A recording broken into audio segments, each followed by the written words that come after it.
baseball. It's Paul Canerco, Jermaine Dye, Carlos Quentin and the Sox as they get set to butt heads with David Ortiz, Dustin Pedroia, and the Boston Red Sox.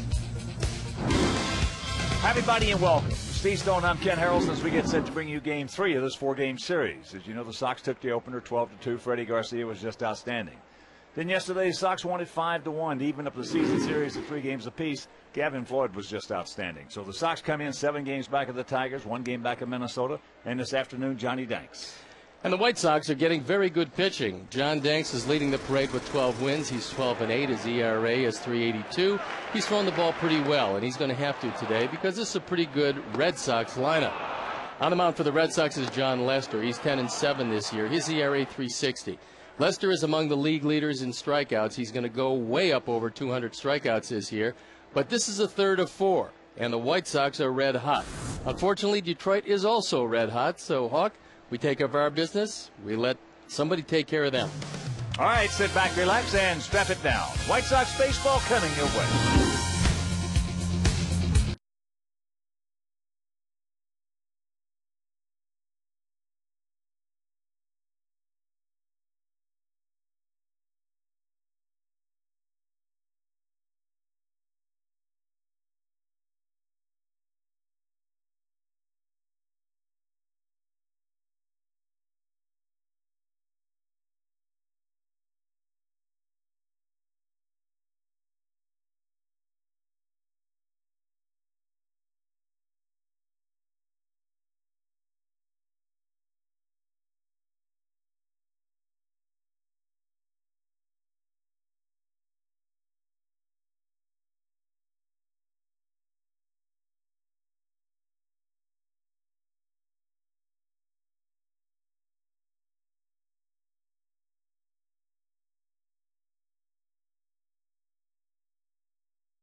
Brought to you by Comcast.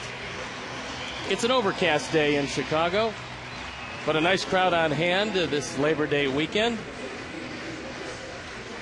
And the Sox have taken the first 2 games of the series, trying to get a little greedy now against the Red Sox. Red Sox trying with everything they have to make sure they keep a little daylight between themselves and the Texas Rangers. They lead the wild card by 2 games over the Rangers. And the Sox take the field. We'll tell you about the Southwest starting lineups for the Red Sox. Ellsbury, Pedroia, and Victor Martinez. As a member of the Red Sox, he's been red hot. Then it's Euclid, Bay, Ortiz, Lowell, Drew, and Gonzalez playing shortstop and hitting 9. Close defensive setup behind Danks. Left to right, Quentin Rios and Dye in the infield. Nix, Ramirez, Getz, and Canerco. Ramon Castro behind the plate, and the U.S. Cellular starting pitcher is John Danks. He's looking for his 13th win. His ERA, respectable 3.82. Left-handers don't do very well against them, and of course the key, as is the key with Mark Burley as well as John Danks, get that changeup over the plate and stay ahead. The game conditions, 76 degrees, humidity at 44%, the wind out of the east at 10 to 15 miles an hour, so it will be somewhat of a factor, and it is mostly cloudy, which is partly sunny if you're an optimistic person. The umpires, behind the plate, Gary Darling. First base, Mark Carlson. At second base, Bruce Dreckman, and at third base, Paul Emmel. Last time out against the Red Sox, John Danks threw the ball as well as you could throw it against a very good lineup, going 6 innings, giving up 2 earned runs, walking only 1, fanning 6. So as Castro throws the ball around the infield, and we get ready to play baseball today. And I'll turn it over to my play-by-play partner, Hawk Harrelson. All right, Stone Pony, thank you. And once again, good afternoon, everyone, and welcome to White Sox baseball right here on Comcast Sportsnet. So happy you could join us for Game 3 of this 4-game series. Season series, as I mentioned, evened up at 3 apiece. So here is Ellsbury to lead it off. Jacoby hitting at .295, 6 homers. He's driven in 48.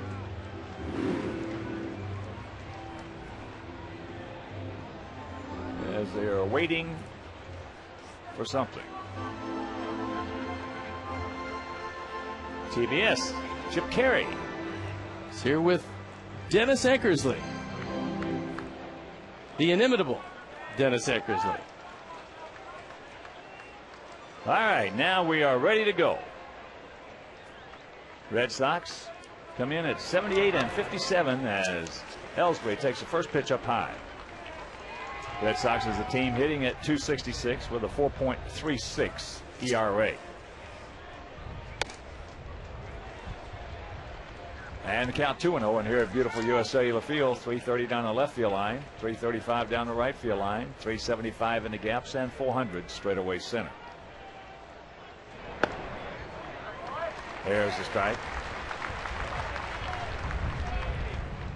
Sox, as I mentioned, won the opener 12-2 behind Freddie Garcia, then 5-1 yesterday behind Gavin Floyd.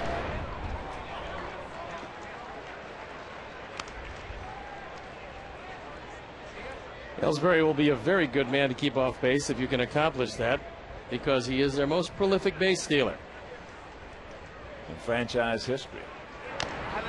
Just got a piece of that one. In fact, he broke that record against us when we were at Fenway. The record was 54. Tommy Harper had it. Now it is 58.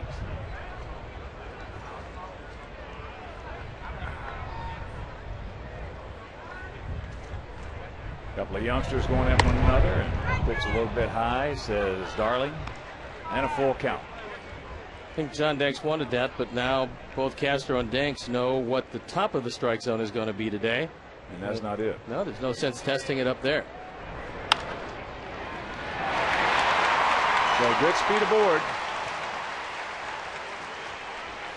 Talked to Gordon Beckham before the game today, and obviously he is not in there. That one by Jason Nix.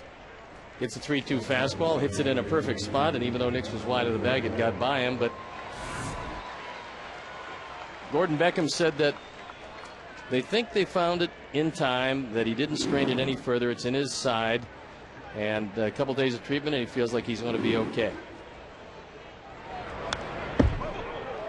Here's Pedroia hitting it .294, 10 homers, and he's knocked in 57.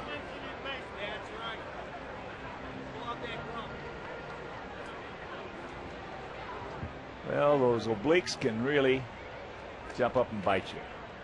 I can speak from experience as that ball hit into left field. Carlos is there, and that's out number 1. I told Gordon, just make sure it's playable. I mean, you know, he's the only one that knows. Hermie can only do so much. Brian Ball can only do so much. He has to determine if it's playable or not. If it's not, don't play. Well, until it's entirely 100%, there's a whole lot to risk and very little reward from coming back too early. He's got some guys that can play that position and pick it up. You'd love to have him in there, but that's one of the nastier injuries around, and it takes a long time to heal properly. I had one that was bad for 6 years, and I had it a total of 7 years. So it'll stay with you. And believe me, you have to play through it once it gets there. Yeah, if you get it in there pretty good, it's going to hurt. Tough to get it out. So here is Martinez, switch hitting catcher. Takes first pitch strike.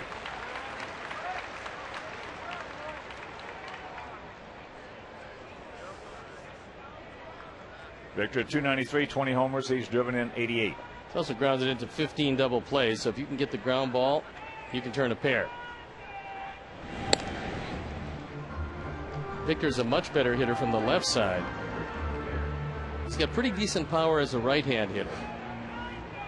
Well, he is 2 for 14 lifetime off Danks, but of the 2 hits, neither one of them stayed in the park.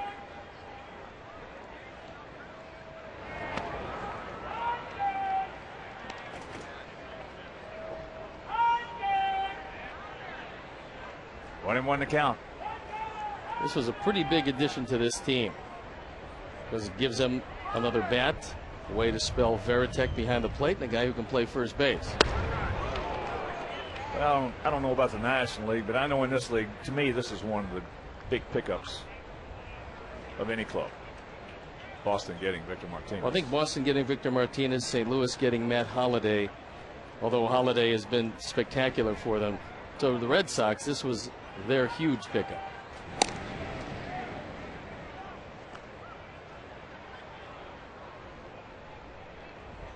Terrific speed at first in Ellsbury. 1 out and a 2-1 count to Martinez.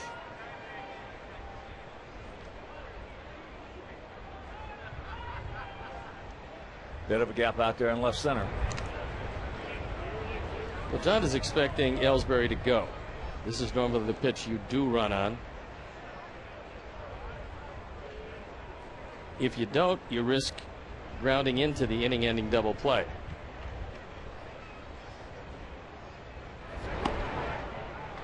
You still have to get the hitter. Regardless of what Ellsbury does, you've got to get the hitter.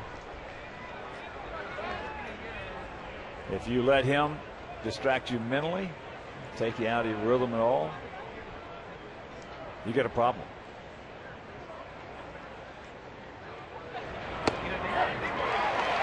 And there's the strike, so the count goes full.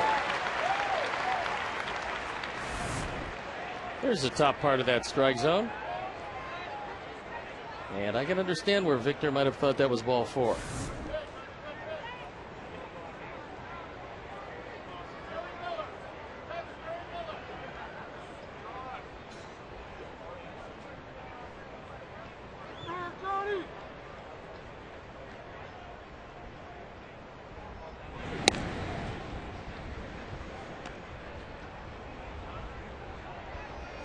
.58 stolen bases in 67 attempts for Ellsbury.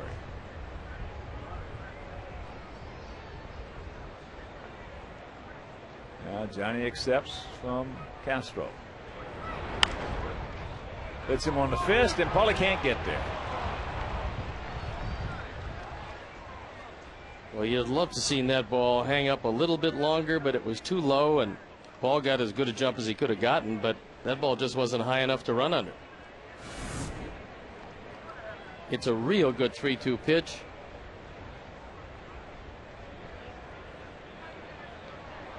But Victor Martinez gets another life. And he has seen a lot of pitches in this sequence.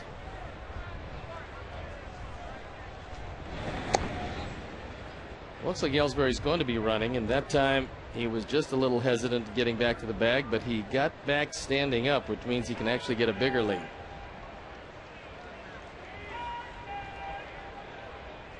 And once again, the payoff. There he goes, and it's academic. So 1 out, 2 men aboard, and that'll bring up Youkilis, the cleanup hitter, the first baseman. Ozzie was talking about the philosophy, Hawk, that you just talked about, where you get a base stealer on, and your attention is diverted. He said in the days when he used to play against Ricky Henderson, he said the pitchers would worry so much about Henderson that Gallego and Polonia would hit 350. Wear you out. Yeah, just you hear some fastballs. He said, you're not going to throw out Ricky anyway, so get the hitter out. Ricky winds up then at third base, stealing 2 bases, but you get out of the inning. Youkilis 3 for 10 lifetime off Danks.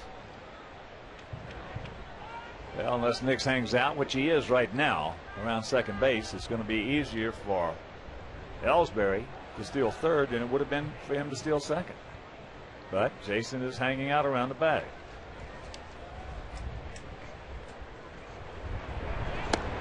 There's the strike. Yes, excuse me. Jason's at third.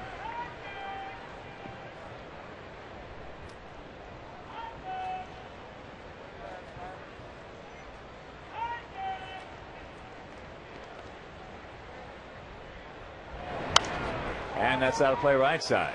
So 0-2 the count. Well, it's always been, that's one of the Cardinal rules that will never change. There have been a lot of Cardinal rules that have changed in the last 40, 50 years. But that's one that will never change. You got to get the hitter. That's up high. That was one of the big aspects of the thing that put Earl Weaver into the Hall of Fame, was that he'd come out, you could run to second and third, nobody out, and he would tell you, don't care about these 2 runners. Get this hitter out. Get the next hitter out and the third hitter out. I'll give them those 2. Stay out of the big inning.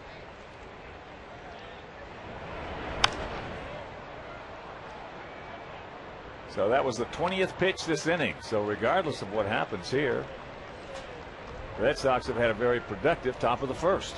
The Red Sox and the Yankees both have a history with making guys work hard.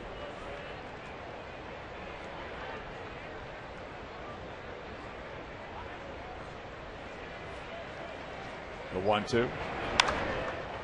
And that's fouled back, and that's going to be a souvenir. As it's not a souvenir, as it bounces back onto the field. Well, maybe they'll make it a souvenir yet. Yeah, they will. As the bat boy comes out, retrieves it, and no.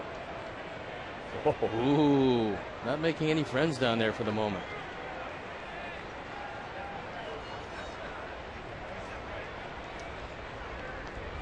Gets with a little nice pick by Castro.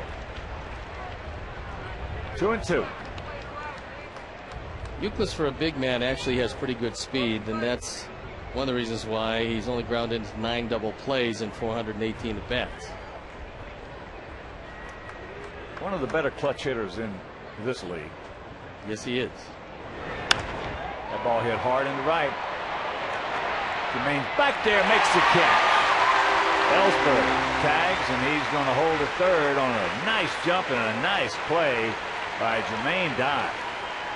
When that ball was hit, I did not think he would get there. This is a changeup. It's low and away, and Youkilis does what you should do. You pitch low and away, you take it the other way. Fortunately, that ball hung up, putting runners at the corners. And this is their leading home run hitter. And RBI guy. Bay is hitting .259, 31 homers, 97 knocked in.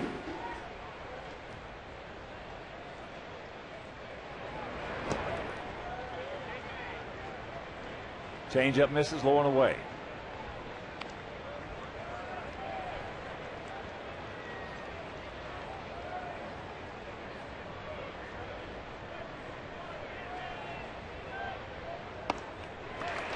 Threw that one right by him upstairs. It's the one place you can constantly throw the ball by Jason Bay, and it's like most hitters. If you get it up and in, especially if you cut it, you're going to be able to get it by him, but you better make sure you get it in.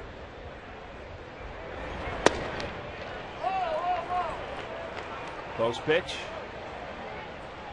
but it was inside. 2 outs, runners in scoring position. Those are pretty lofty numbers.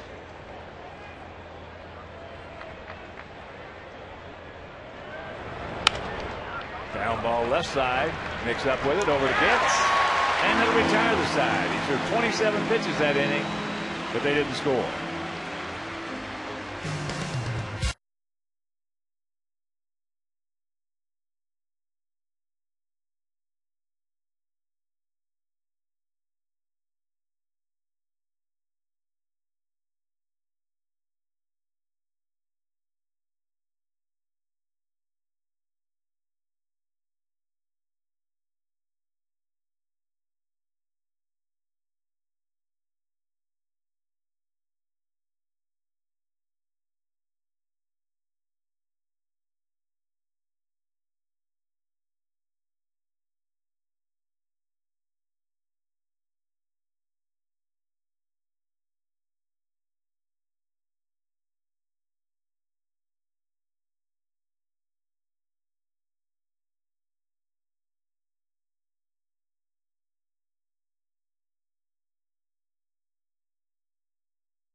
Sednick, Nix, and Canerco with Dye, Quinton, Ramirez, Getz, Rios, and Castro catching and hitting 9. The Lowe's defensive setup behind John Lester left to right.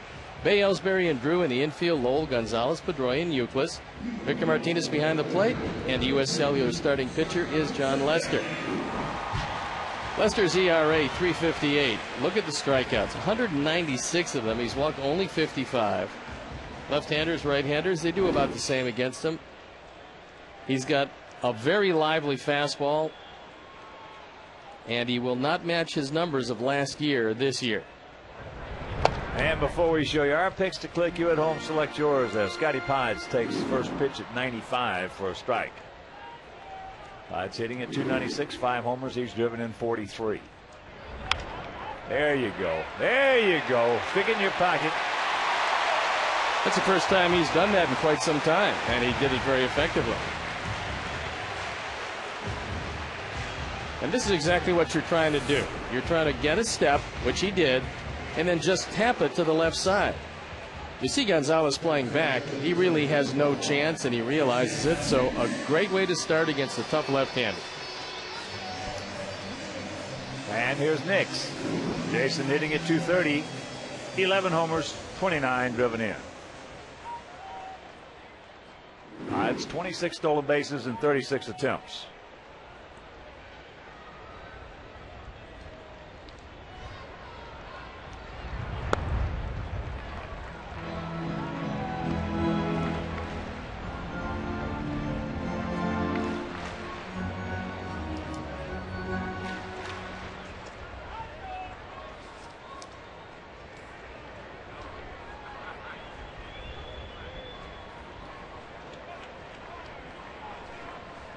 Decent lead by Potts.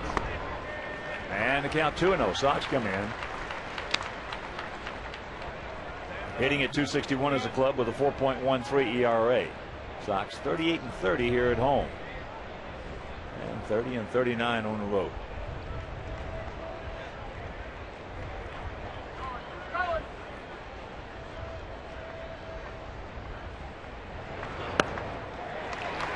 And the count 3-0. White Sox trying to put an end to a pretty good stretch for John Lester. Undefeated in his last 8. He personally has won 5 of them.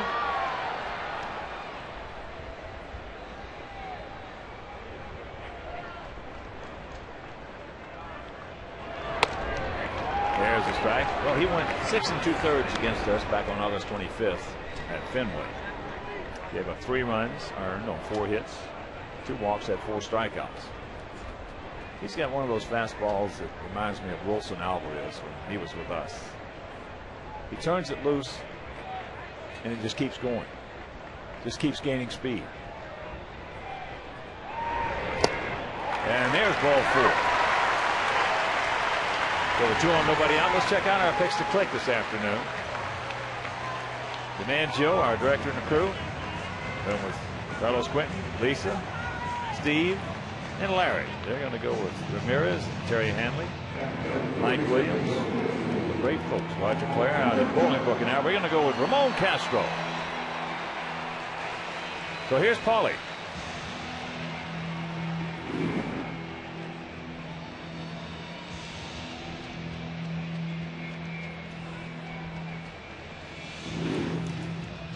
Paulie had 284, 25 long ones, and 81 driven in.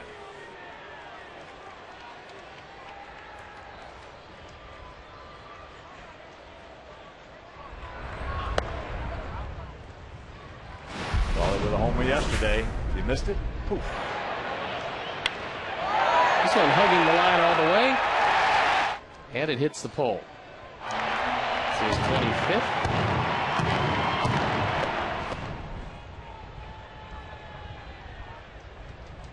Paulie 4 for 7 in the series with that homer and 3 RBIs. I didn't see that one yesterday, but I heard it. And the Bertucci boys in the house. Everything's all right. Everything's okay. Bobby's looking like he's really enjoying this Labor Day weekend. Bobby enjoys every day. Yeah, I was down home and Granger barbecuing, listening to Farmio and DJ. Terrific broadcast they had. Enjoyed it. Well, they also had something pretty good to work with as Gavin Floyd was at the top of his game. Oh yeah. Well, every now and then the family was watching it inside. I'd go in and take a look at it. Gavin Slider was really nasty yesterday. He also threw some good inside fastballs to David Ortiz. He had Ortiz swinging over the top of him. And he just had good stuff from the beginning of the game till and through the 8th inning.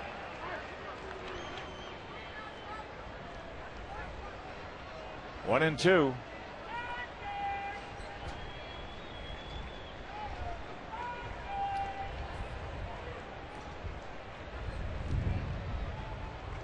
Two on, nobody out.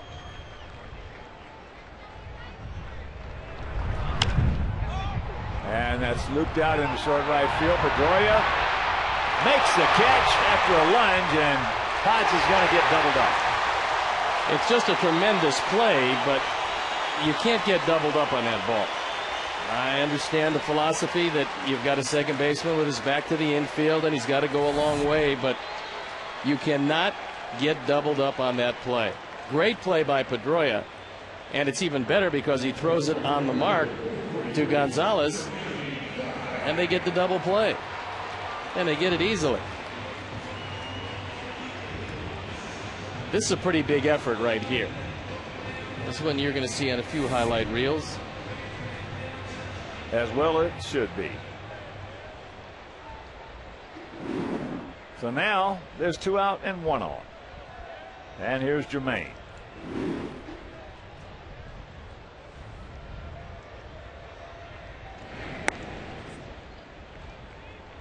Jermaine hitting at 260, 25 homers. He's driven in 72.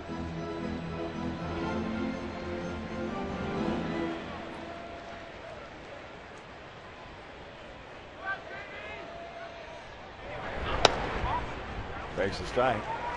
That's one of the reasons why Lester, along with Tim Lincecum, have 717 winning percentages in their career. They're both 38 and 15, and the reason is with Lester, he can keep the ball inside to the right-handers, and he uses inside a lot.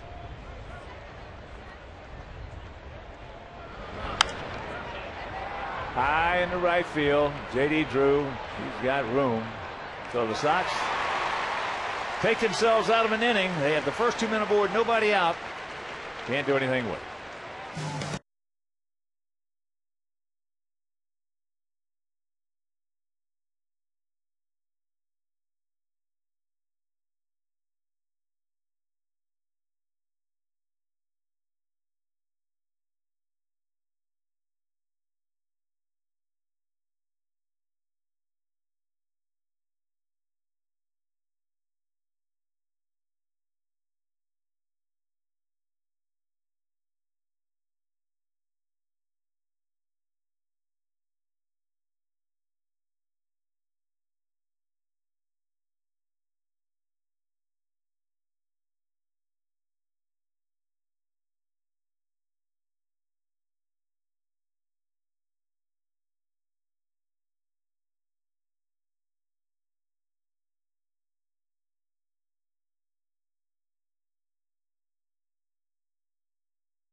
Book a White Sox group outing or party area today. You can save on each ticket for a group of 20 or more fans, whether it's a warning track, fan deck, or individual game diamond suites. They're all available.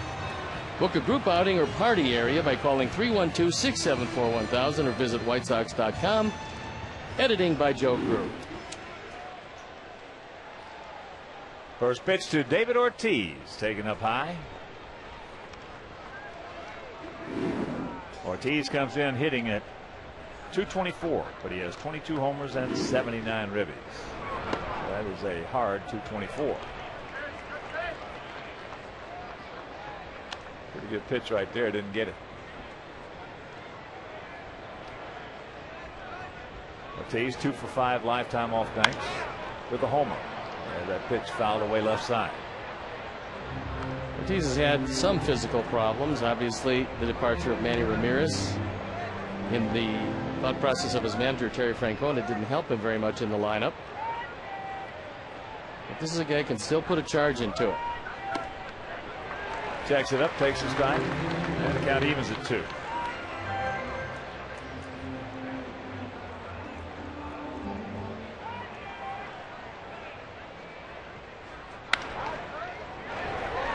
This gets and 1 out.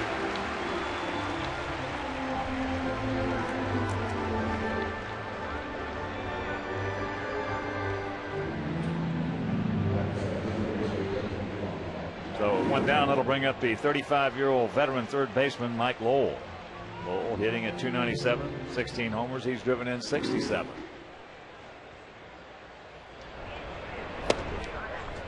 Takes first pitch strike. Outfield about equidistant, spread out a little bit. Nix back and off the line at third.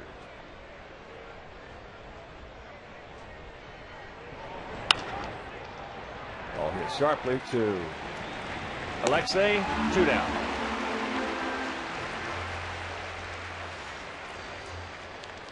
John Danks so far would love to end this one as quickly as possible. He threw a lot of pitches in that first inning. You want to get out of this second by keeping your pitches to a minimum and keeping that bullpen out of action as long as possible.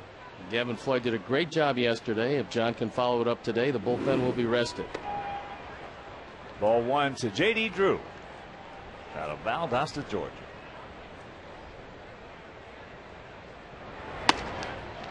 And count 2-0. Drew has faced Danks 8 times, has 3 hits, 1 homer.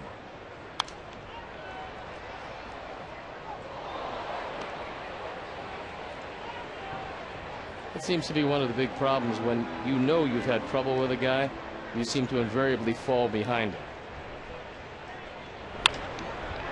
And that is trouble. That's into the gap. The 2-out double by Drew. That's his 27th 2-bagger. And the problem is when you have trouble with a guy and you fall behind him, then you have more trouble. And Drew got 2 fastballs, the second of which was up. But J.D. Drew's one of those left-hand hitters that can get on top of high fastballs. There's not a lot of them, but he's one of the guys that can, and he can take it line to line. For the left-handed hitters we talked about in Boston, J.D. is probably right at the top in this league of being a good high fastball hitter.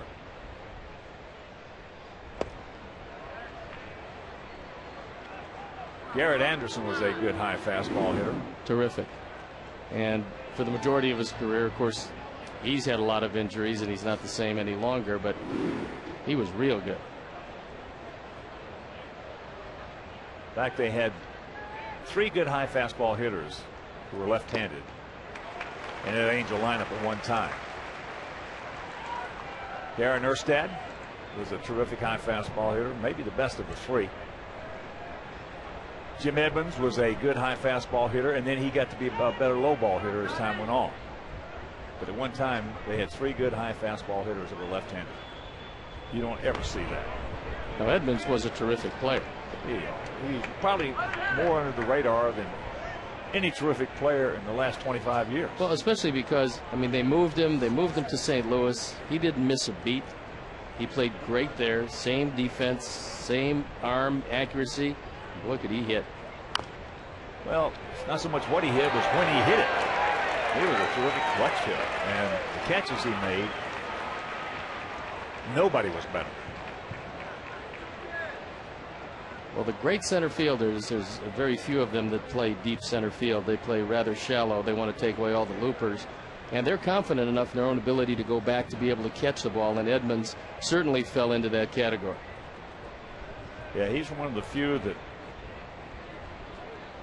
played shallow like that still got on the highlight reels. all the time. All the time. He gone. And that'll do it. After an inning and a half, nada.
That is Jermaine Dye and the Sox wrap up their 4-game set against last year's MVP Dustin Pedroia and the Boston Red Sox. Coverage starts with Felco White Sox pregame live. Then it's the White Sox Red Sox finale tomorrow at 12:30 right here on Comcast Sportsnet, fans' best friend. First pitch to Carlos Quentin. Little tardy, fouls it away right side. Carlos comes in hitting at .235, 15 homers. He's driven in 37.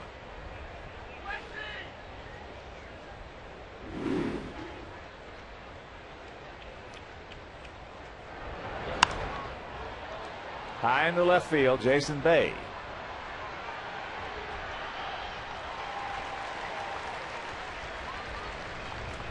One out. Lester came up through the Boston system, then had a battle with cancer, which he won. And he's going on to become one of the most dependable left-handers around. He was a first-round draft pick. First pick in the second round, rather. That's a fair ball, chopped down. Mike Lowell. 2 quick out. And talking about last inning, Dennis Eckersley working with Chip Carey, Stone Pony's old partner. There they are. Chip, great guy, great announcer. Eckersley, great reliever. You can see Chip very dehydrated. Always keeps at least a gallon of water with him. Sweats like a wildebeest. And Eck could care less. What a reliever. What a starter he was. 20-game winner with these Red Sox.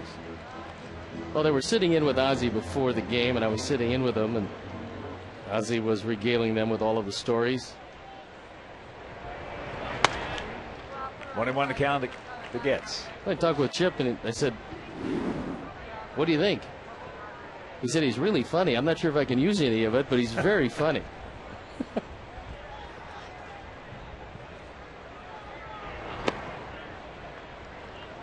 2-1 to count.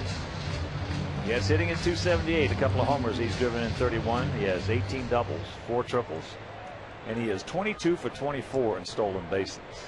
6 for 8 in this series. Made a tough pitch on him right there. That's one of the things that really helps with Chris Getz in the lineup. Not only you see the last 3 days after coming back off the DL, but the fact that he gives you good speed at the bottom part of the order. He's just a good, solid player. And barring injury, going to be around the big leagues for a long time.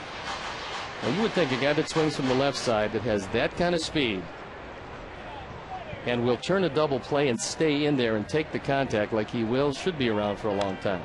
Oh, Chris is a tough little cookie. You talk to him, you see him off the field, very mild-mannered, very genteel, so to speak, very much a gentleman. But on that field, puts that jockstrap on, he'll go get you. He'll get him. That's up in the LG Skyline Club seats. It was briefly, and then a couple of folks had a shot at it, only to see it skip away down to the lower deck. They'll get another chance. They're in a perfect spot.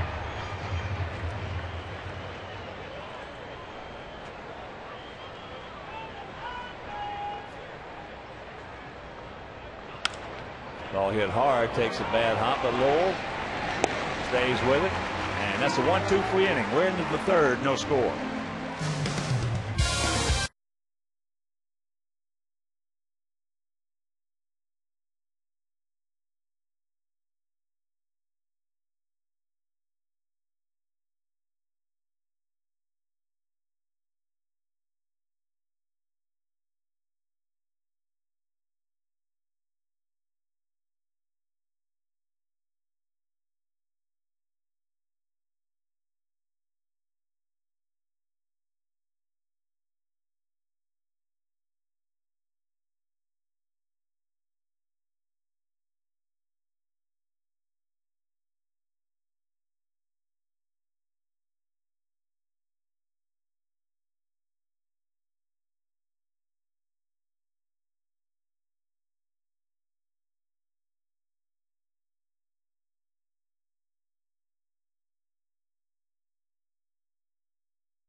At CSNChicago.com, brought to you by Toshiba.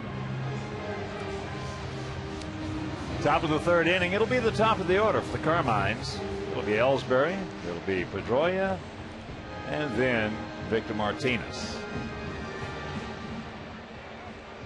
Ellsbury shot a single in the hole between third and short. Start off the ball game, tries to bunt it, and the count 0-1. Well, he has to at least show bunt every now and then because he's got to keep him in at the corners. That's a big part of his game, but he can also surprise you with his power.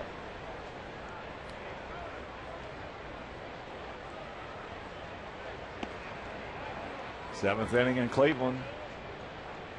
Minnesota and the Tribe tied at 1. Tampa Bay leading Detroit 3-1, bottom of the 5th in St. Pete.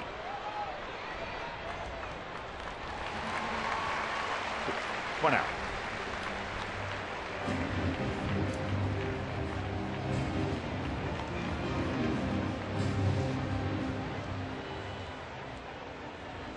Talking to Dustin prior to the game, and he you look at it and you think he's one of the bad boys. Oh, there's no question. I mean, then he takes off his helmet.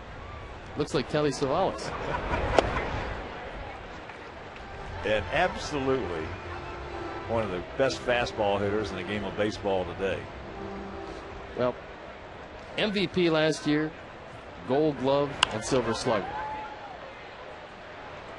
I love that, as I said the other day. He's becoming one of my favorite players to watch. I just love to watch him. That play he made back in the first inning is typical of the way he plays. He's only made 6 errors all season. He's just a baseball player. And, you know, you see a guy like David Eckstein, who really, if you didn't see him in a uniform in a major league park, if you saw him in a sandlot someplace, said, a kid, you know, it's a shame. Dadgummit, he'll never make it because he's just got so much desire. Meanwhile, World Series MVP. That's the beauty of this game. That's it. All sizes and shapes. And the one game for sure that little guys are not afraid of big guys. And you don't have to be a giant to excel. Although it helps.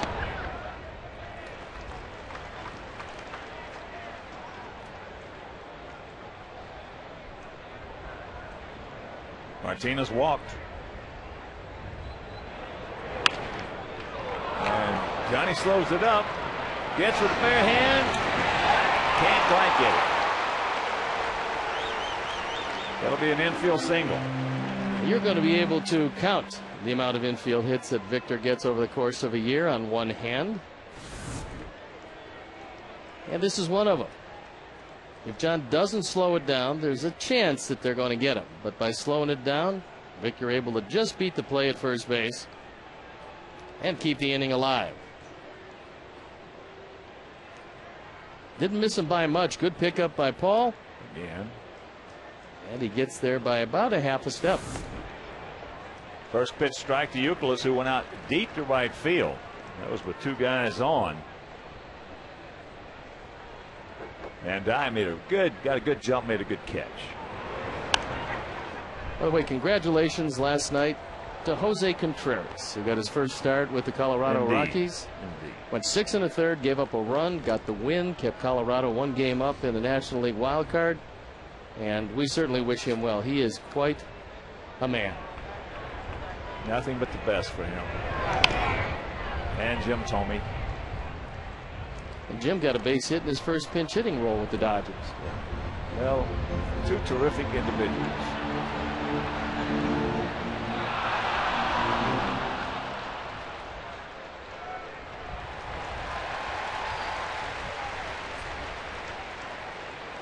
The 0-2 pitch.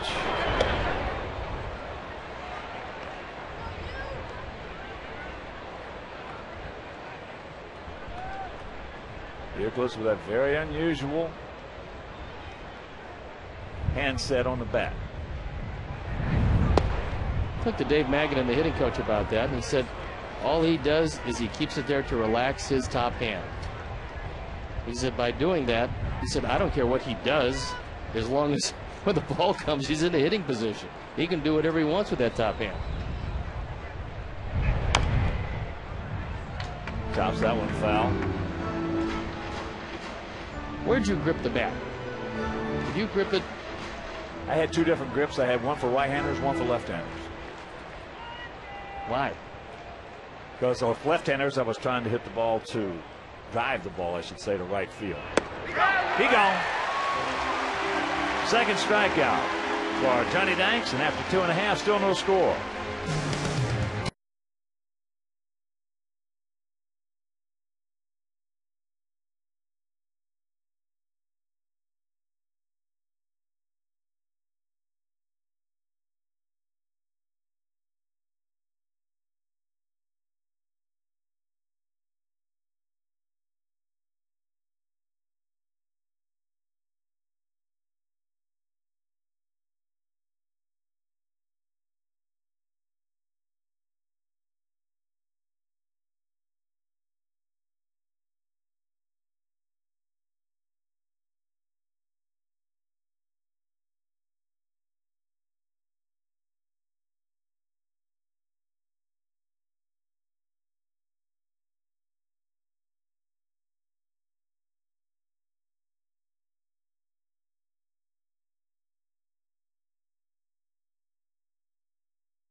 Classic.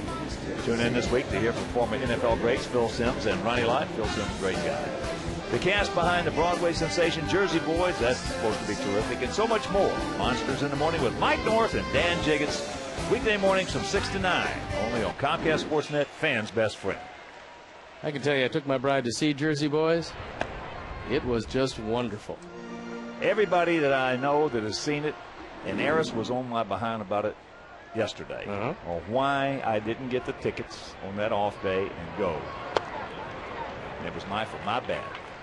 Well, it was great, and it was funny, and of course the music was sensational, so it was really entertaining. We will see it, though. One of my good buddies, Dewey Tomko, Dewey could care less about music. And Marianella, his lovely bride, talked him into going, flying up from Orlando to Chicago to see it. They saw it, and Dewey came back raving about it. Pretty good. The 3-0 pitch to Rios. There's the strike. Alex hitting at 250, 15 homers, 65 driven in.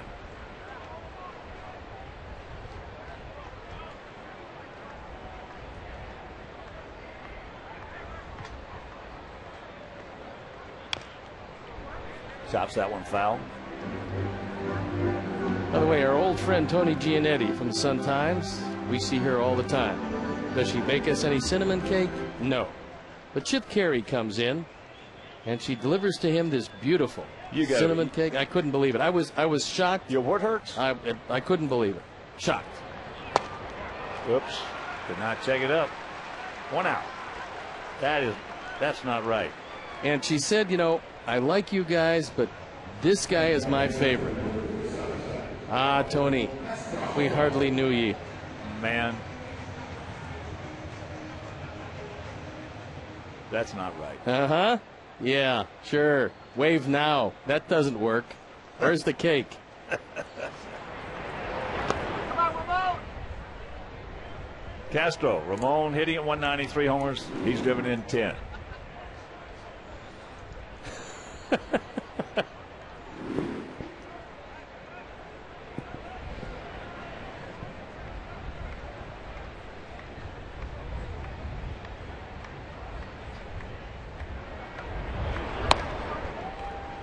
Goes to that one. And the count 1-1. Well, Lester's high fastball is particularly effective because he throws so many low fastballs inside to the right-handers. Good straight change. And way out in front. 1-2. First time that Castro has faced Giant Lester. Good eye. Sednick on deck.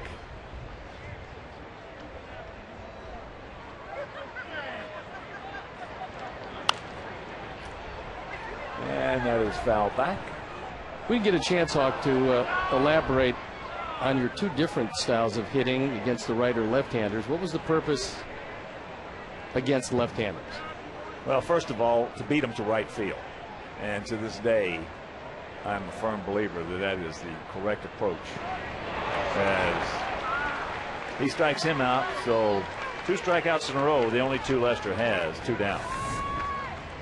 There's 198 of them, and this is a breaking ball in the dirt. Good stop by Martinez. But the reason being, I think that the basic fundamental for hitting big league pitching is right-handed hitters who have some power to beat left-handers to right field, to beat right-handers to left field, because you can't cover the whole plate off major league pitching, not against good ones. If you do, you're 0 for 4, as Pies fouls it back. So you held it in the palm of your hand when trying to drive the ball to right? When I was facing a left-hander, I stood off the plate to take the slider down and in away, put the bat, held it almost normally in my left hand, but my right hand laid it right in the cradle between my thumb and my forefinger. As that's fouled down. And conversely, against right-handers, I stood right on top of the plate to take their curveball away from them and held it in my fingers all the way up and down so I could pull the ball better. It's hard to pull the ball with the bat, with power I'm talking about. Yeah. It's hard to pull the ball with the bat in your cradle against right-handers.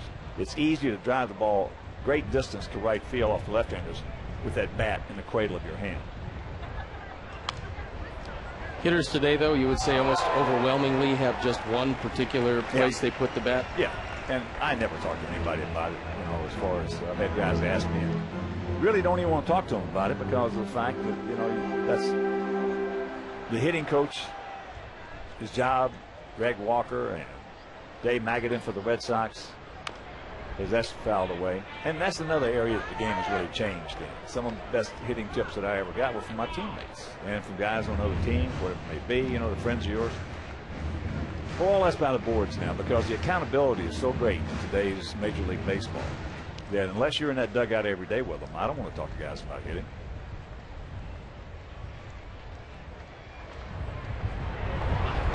Takes it up.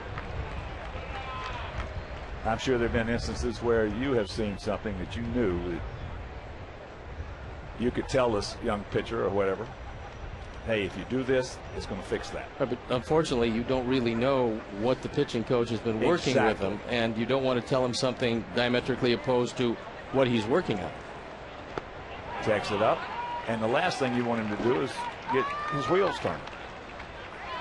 Sometimes you try to keep it as simple as possible. Depends on the pitcher you're dealing with. There's some guys don't want to know too much information. There's other guys who can't get enough information, and you've got to tell which guy is which, and that's the art of what Don Cooper does, and he does a great job of it. The 2-2 pitch. Back to the middle and into center field.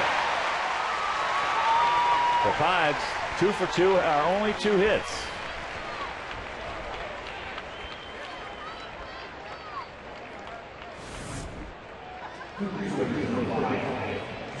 Takes it right back up the middle, and he keeps the inning alive for Nix. The big hurt, Frank Thomas and I used to talk quite a bit on the plane trips. We would talk if he was going bad because I had him down pretty good. I've seen him his whole career and the whole bit. I was going to say he wasn't going bad too often, though. No. As here's Jason Nix. But overall, as I said, it's the hitting coach's job. It's his responsibility. It's his accountability. And he may be telling him something that he's got him close to where he thinks he should be. And then all of a sudden, here comes Jimmy Jones or Sammy Smith in to tell the guy something else, and poof, blows it right out of the water.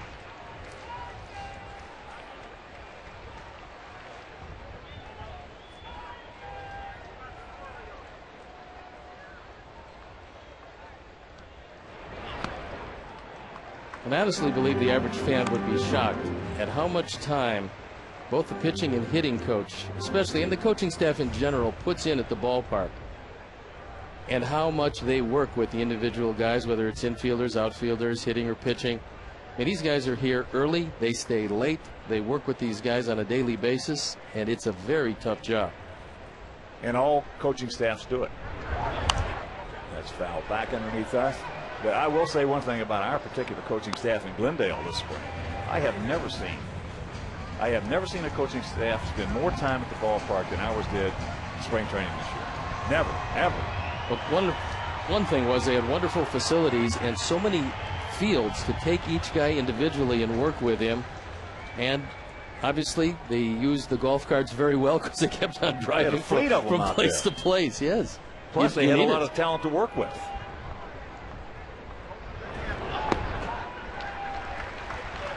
3-1 to count.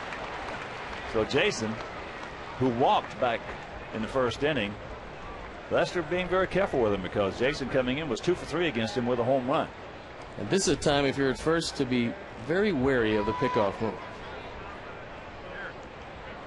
Like Jason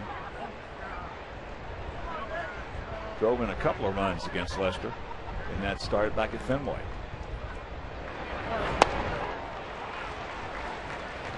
That one at 96. That's the first time I've seen him hit 96 today. 96 down is big. Is a big number. Big. 96 head high. I mean, that's pretty good. The guys that can throw hard down are few and far between. I used to have a term for that I used when I was playing the difference in fastballs, called a forward motion quotient.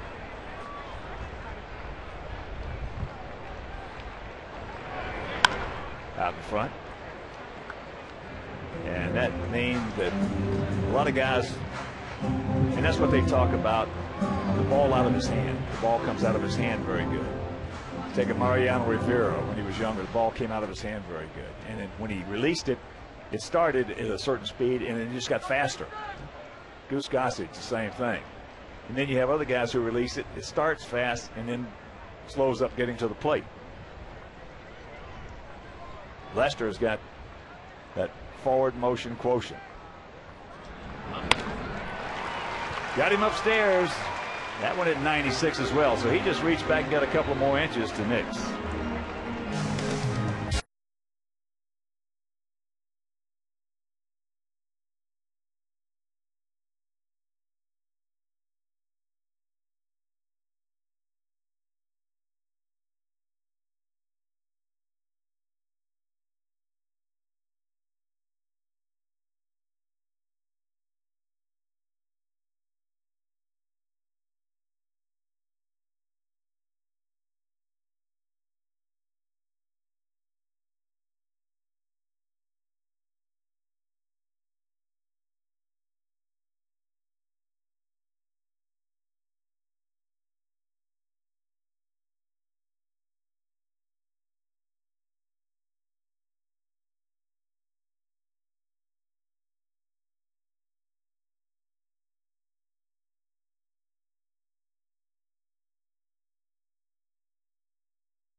Who still holds the record for the longest hitting streak in Red Sox history.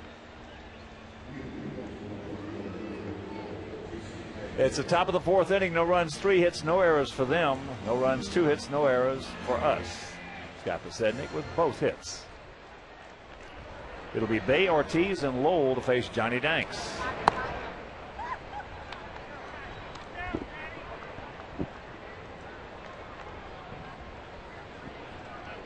Cleveland, I should say, leading Minnesota 3-1 late in that ball game. Did not check it up.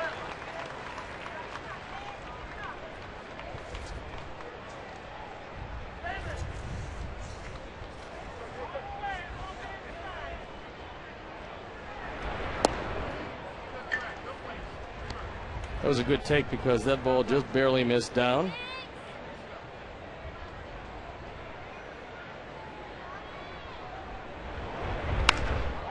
And that ball hammered. Carlos gets there. Good job by Quentin. And everybody did what they were supposed to do. Carlos got over to it, got it back in quickly, and Bay, for his part, took the aggressive turn at first base.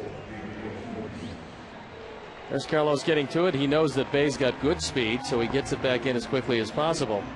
And Jason Bay took a big aggressive turn, and if that throw was well off the mark, or if Carlos had bobbled it even for an instant, he's standing at second base. Here's Ortiz. He grounded out to second. Fouls that one back. Bay, got to keep an eye on him. He's sneaky. 12 for 14 in stolen bases.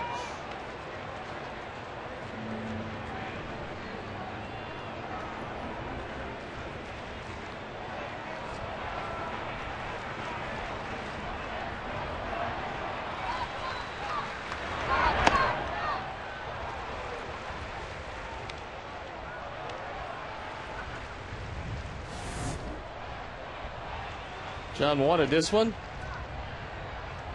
Well, Darling called it earlier. I was going to say, you could understand why he wanted it.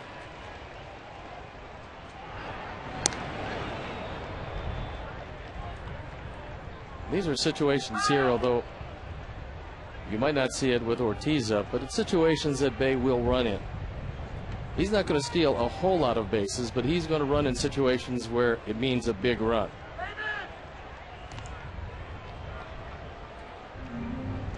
Well, all the games the rest of the way for Boston, and all the games, hopefully, the rest of the way for us are going to be meaningful.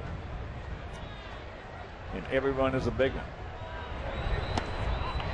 Ortiz can't get it. The count 1-2. Well, you can't worry about what's down the road or what the standings look like at this point. You go out on a given day, you beat the opposition, then whatever happens with Detroit, Minnesota is going to happen anyway. And I think that's the attitude starting with that Minnesota game that this team has taken. There he goes. And that pitch fouled back. Well, I think the best attitude you can have is not let's go out and kick somebody's butt today.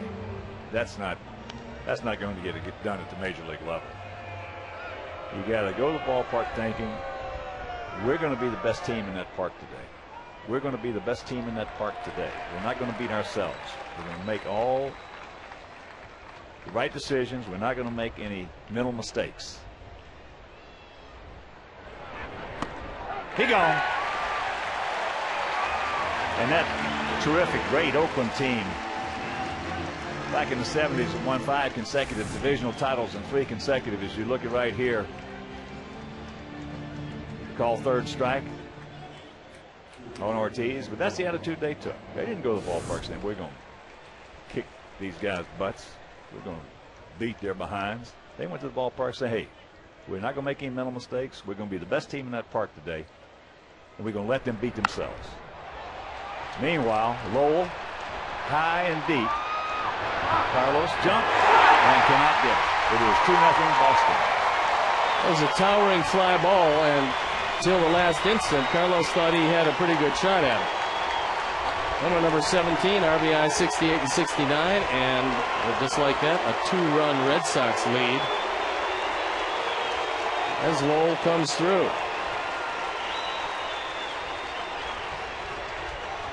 We'll take another look at it. That ball was supposed to be inside, supposed to be a cutter. Didn't quite get inside far enough. It's our Ford home run replay, and Carlos back to the wall, but no chance for this one. And J.D. Drew, its first pitch down to Konerko for out number 2.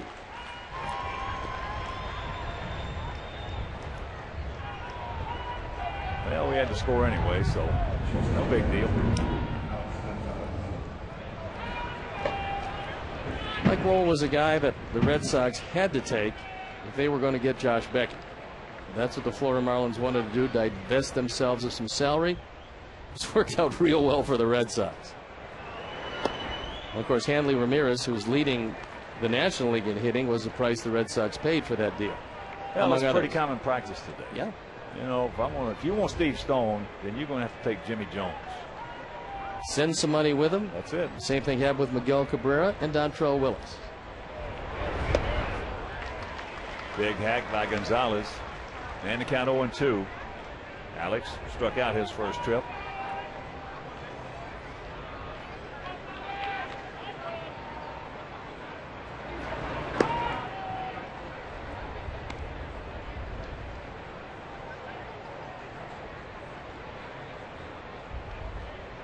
Toronto leading the Yankees 8-5, bottom of the 5th up in Canada.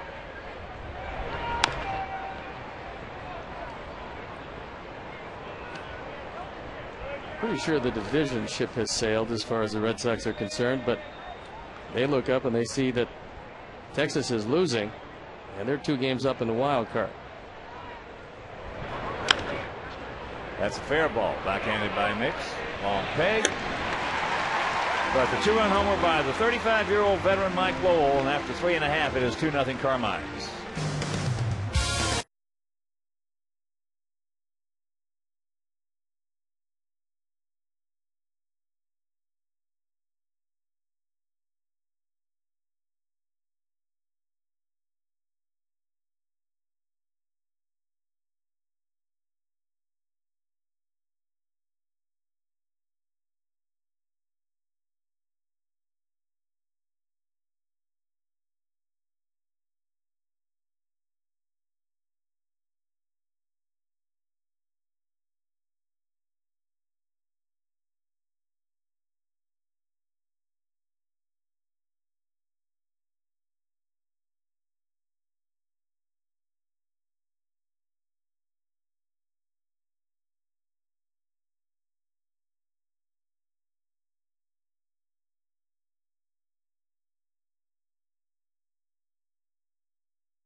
Who still holds the record for the longest hitting streak in Red Sox history? And the answer,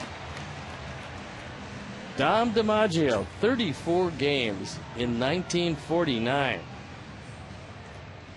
And you would think with all the thunder that the Red Sox have had in that lineup over the years, playing in Fenway Park, that somebody would certainly have surpassed 34. Especially Manny Ramirez all those years. It's a 2-0 Red Sox lead as Paulie fouls it over into our dugout. Only 0 for 1. Popped up to Pedroia, who turned it into a 4-6 double play. Pies was double off at second.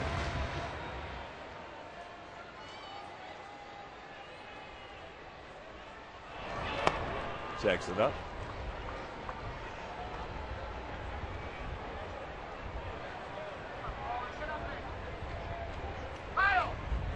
Bottom of the 7th in New York at City Park. Mets leading the Cubs 2-1.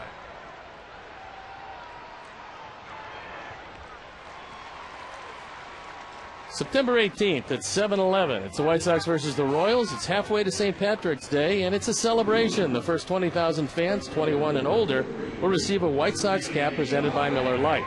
For tickets, call 866-SOX-GAME or visit whitesox.com. Here's Dye. He went out to his counterpart, J.D. Drew.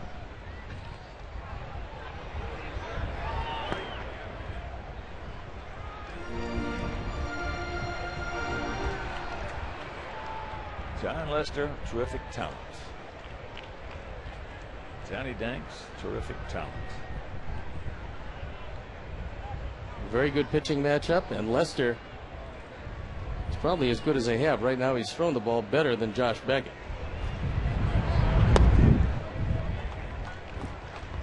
Beckett's giving up something, I think, 14 home runs in his last 5 starts, something along those lines. That's not like him at all. Beckett is a terrific pitcher. As you see, we got another good pitching matchup tomorrow. Mark Burley against Josh Beckett. 14-5 is a pretty good year. And that pitch inside. 3-1 to count. Quentin on deck. Ball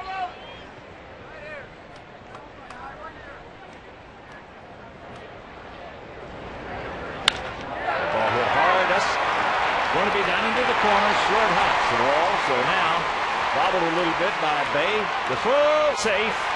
Well, if that ball isn't bobbled, Jermaine's going to have a very long single. Because Bay's got a good arm. Jermaine, looking at the play all the way, realized when Bay started to fumble this ball that he could make it into second base. This ball is hammered down into the corner and hit so hard that if Bay comes up with it cleanly, and he really didn't have to go after with his bare hand, but he did. And Jermaine, seeing the bobble right there, knows he's going to make it.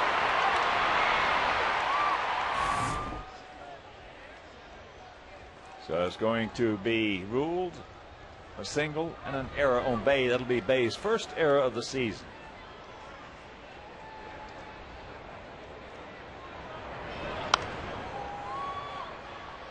Carlos, a little tardy. And I think Bay might have overestimated the speed of Jermaine Dye, because if he catches it with his glove, he'll get it back in. But the bare hand cost him the air. And he's gone a long way errorless this season.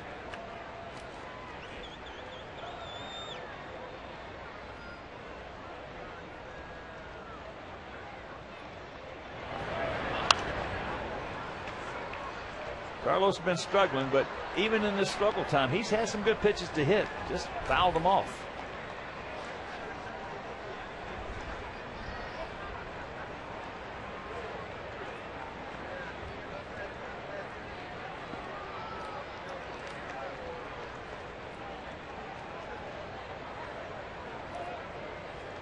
Oh, and 2 the count.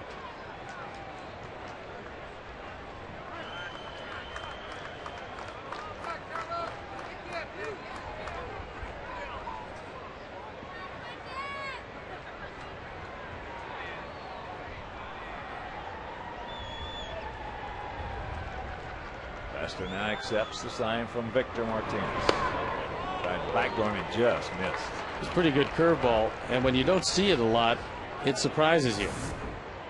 Carlos, realizing he wasn't going to be able to make this pitch, is just hoping he gets the benefit of the call, and he did. That ball did hook around the plate. That's now leading the Cubs 4-1, bottom of the 7th. Good job by Carlos right there on the tough pitch from Lester.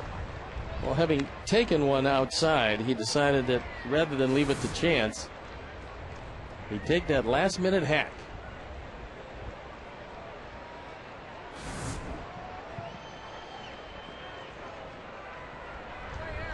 Toronto now leading New York 10-5.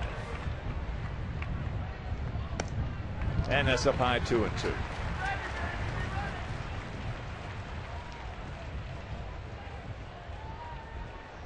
Tampa Bay leading the Tigers 3-1. Tigers hitting in the top of the 7th inning down at Tropicana Field.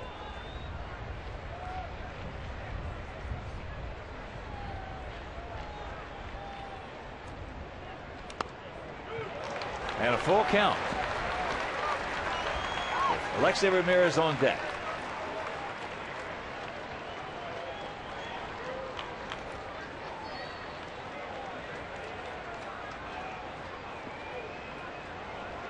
Ball 4, base hit, Carlos.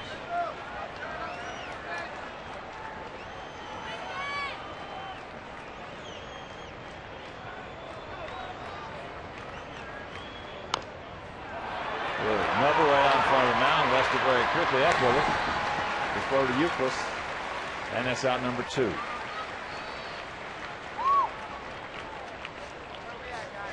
Lester probably called off Martinez on this play. The bat almost hit that ball as it rolled out to Lester. The bat goes rolling out, just misses the baseball, and he throws him out.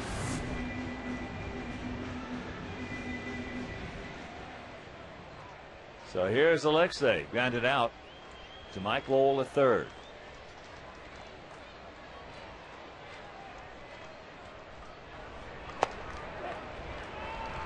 Takes first pitch strike.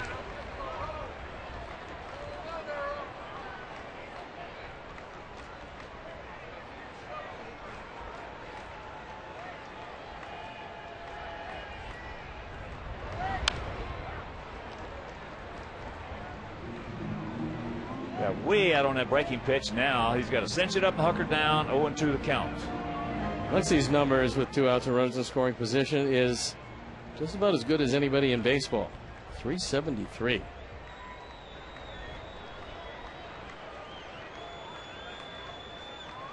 That's a nice stat to be good in.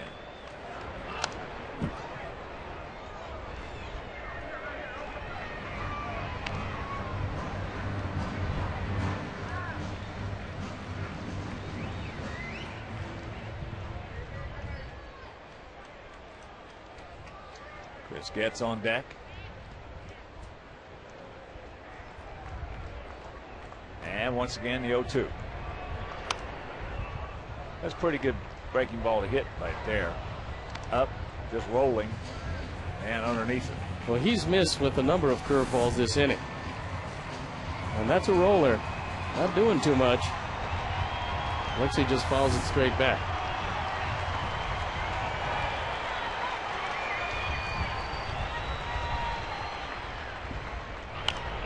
There's a good pitch by Lester. And Alexi fights it off.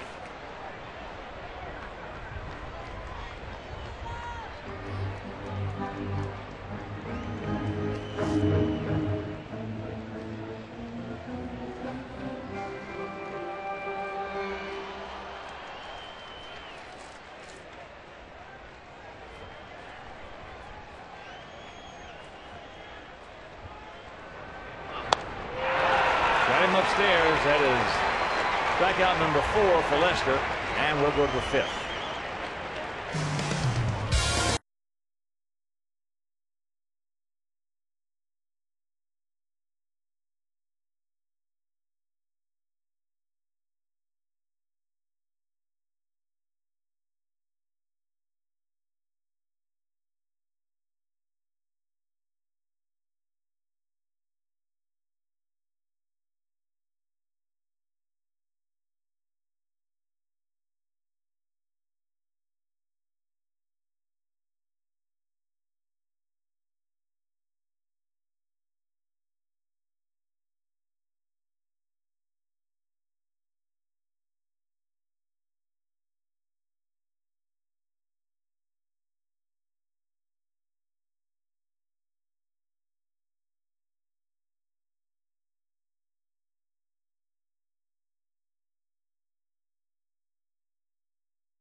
As the White Sox take on the same Red Sox for the 4th time. Enjoy select concession items including ballpark hot dogs, J&J soft pretzels, small fountain Pepsi products, and more for $1 each. For tickets, call 866-SOX-GAME or visit whitesox.com. First pitch strike to Jacoby Ellsbury, leading off here in the top of the 5th inning. 2-5-0 for them, 0-3-0 for us. 2-run homer by Mike Lowell last inning. And if you're scoring along with us, change that single and error by Jermaine last inning to a double and no error. And that still gives then Jason Bay an errorless season. Well, the big reason is that Jermaine did not stop or slow up, as there's slowed up again. Alexei, no, good try. Was a terrific effort. Unfortunately, it was Ellsbury going up the line. John has this one hit right off the outside of the glove. Ramirez comes over, does everything he can to get it there. That's a very good play, but just doesn't get it done. Looked like a tie to me. So that could turn out to be another big play right there.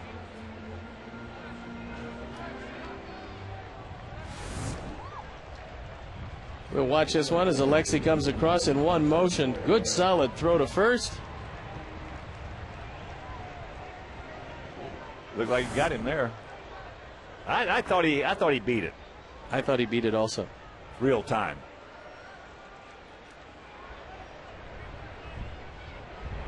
So here's Pedroia.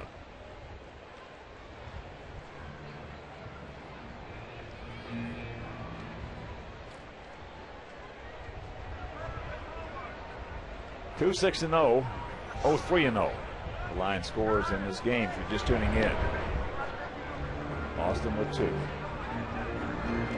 At Cleveland, Minnesota game now in the top of the ninth. Indians leading 3-1.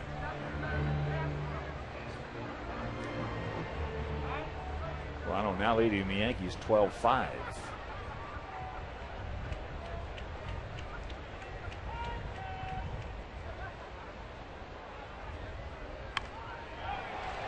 Gotta hurry. And they got him. Dank saw what was coming on. Good play. And comes now Francona.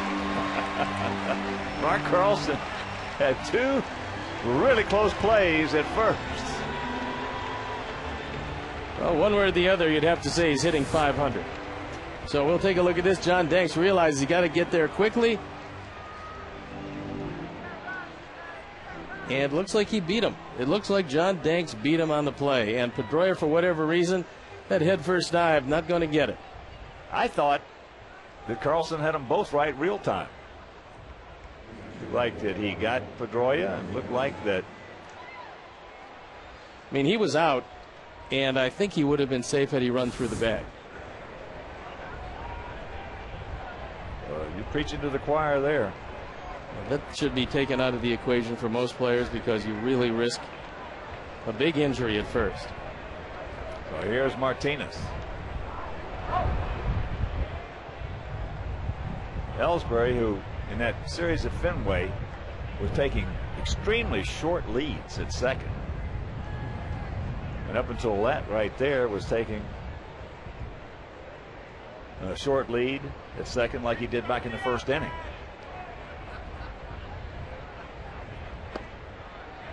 There's a strike on the inside corner.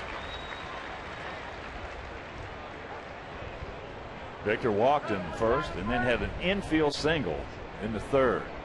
He didn't get many of those.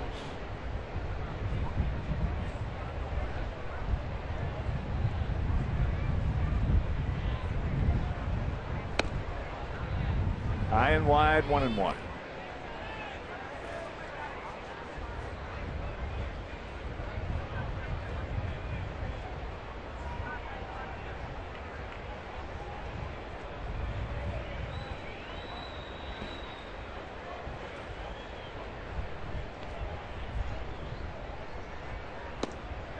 And there's a strike. Boy, there's just not much that Pedroia can't do on a baseball field, is it? No, he executes very well.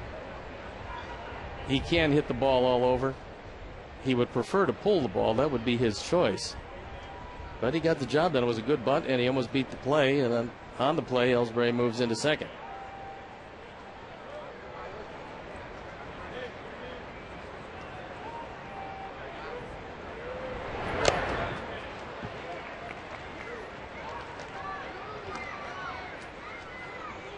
look at Dustin. the former ASU Sun Devil, Dustin Pedroia. Last year he had 326, 17 homers, and knocked in 83.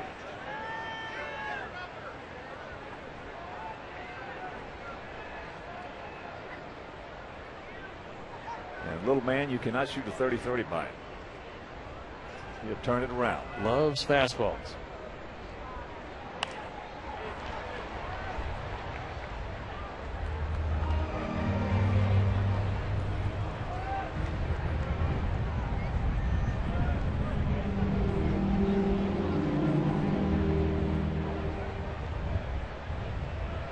Outfield, bit of a gap out there in left center.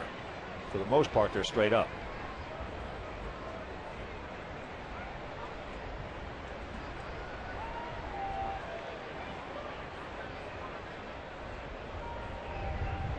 There goes the runner. And that's into center field. So 2 out.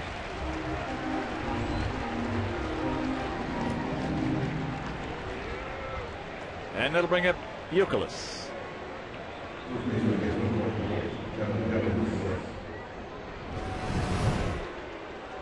Kevin is going out deep to right. A good play. Good catch by Jermaine. Got a good jump on it. And then he struck out. He's 0 for 2.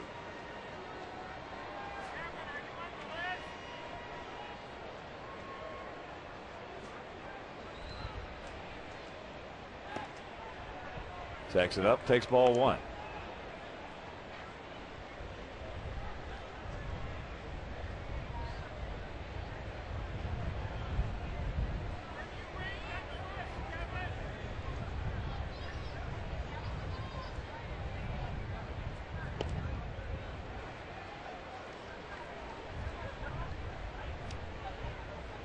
Youkilis with a catbird seat, 2-0.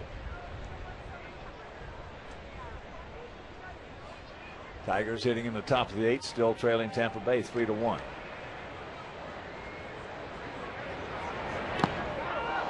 And that hit him. Trying to cut that fastball inside on Youkilis. It went way inside.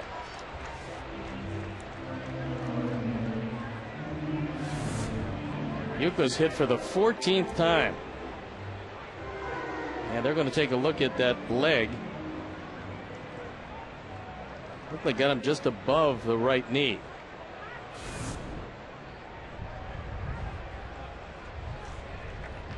Youkilis, very tough, very durable player.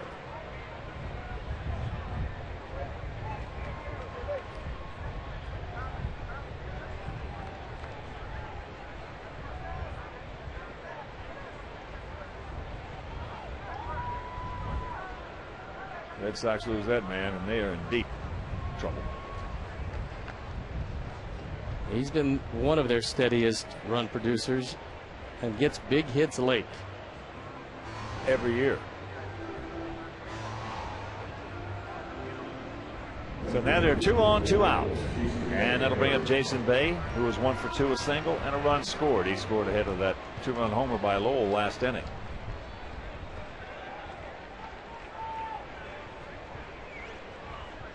Outfield straight up for him.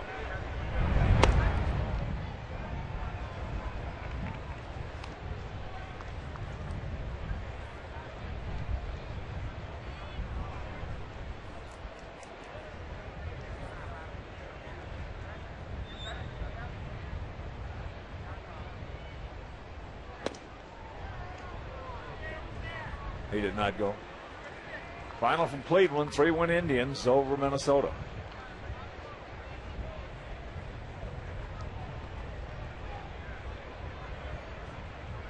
They tied for 4th in RBIs. There's a strike and a count 2-1. David Ortiz, the on-deck hitter.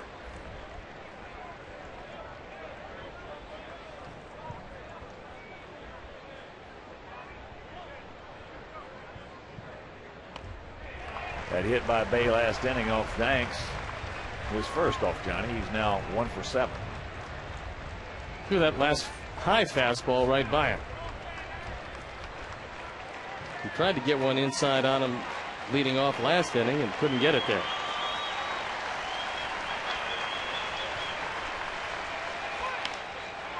And that's line into left field. Carlos, no, can't make it. So the single by Bay. Ellsbury scores, and it's a 3-0 lead.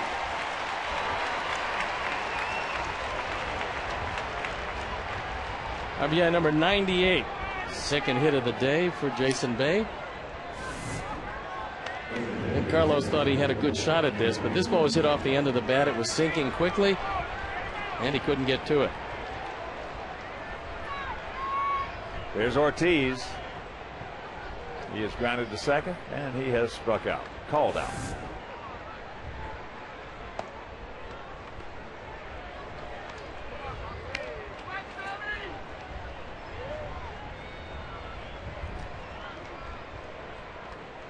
Three, 7-0 for Boston. 0-3-0 for our Sox.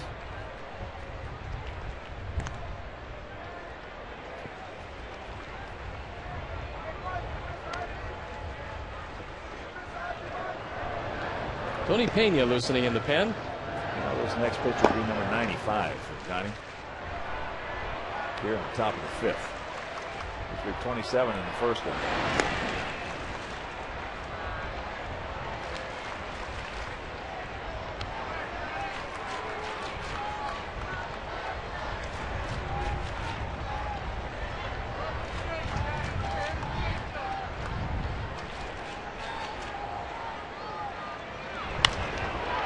Ball hit hard into center field, but Alex is there.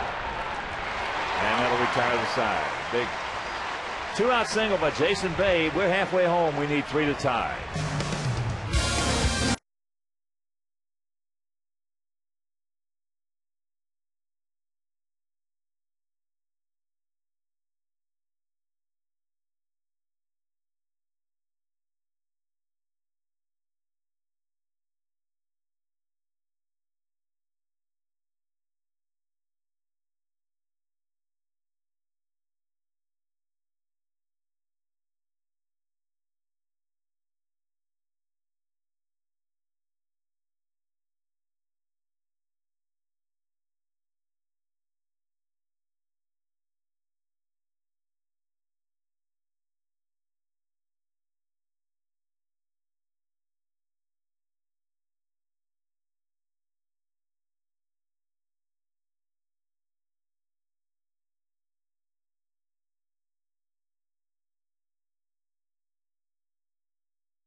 And you can visit the official online shop of the White Sox at whitesox.com. Browse the largest online selection of authentic team gear, including official caps, t-shirts, jerseys, collectibles, and more. Get your team gear straight from the source. Shop the whitesox.com shop. We need 3 to tie, boys. Let's go. Against a tough left-hander in John Lester. It'll be Getz, Rios, and Castro here in the bottom of the 5th inning. Chris grounded out hard, hit the ball hard down to Mike Lowell at third, his first trip.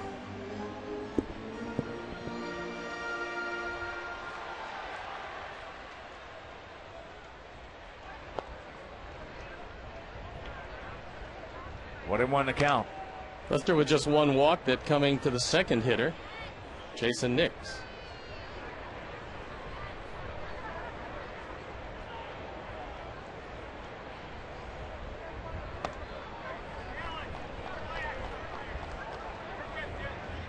And a count 2-1.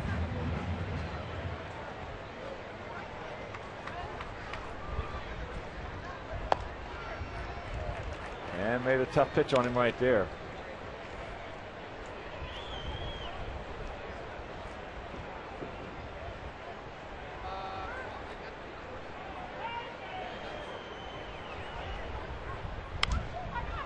Made another tough pitch. Good job by Chris just to fight it off.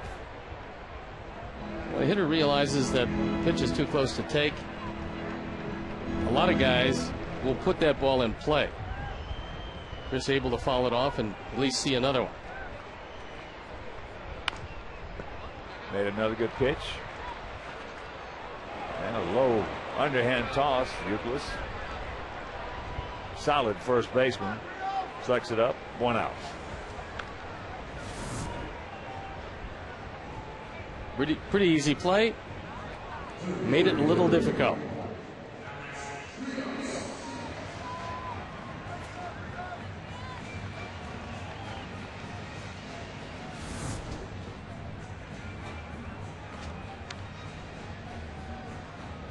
God bless you. God bless you. Thank you. Usually sneeze in 5s. That was 3s. Yeah. I'll hold the other 2 in abeyance. Down and in. Alex struck out.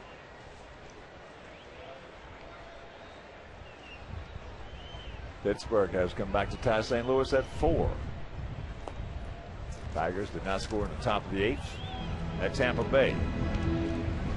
Rays leading 3-1. Pittsburgh working on a monumental losing streak, 9 straight. Well, there's a chance it could get worse than that.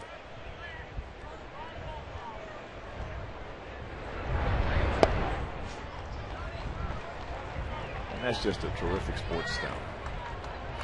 It is, but they've preferred their football recently. The Pirates working on their 17th consecutive losing season. That's an all-time record in all sports. They have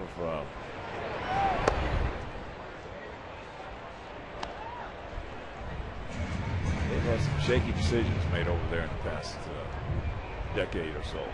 No question.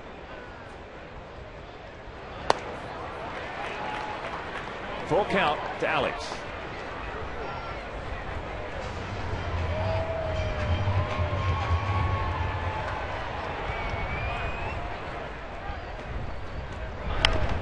Watch out. Fires that one over. 1 hop into our dugout.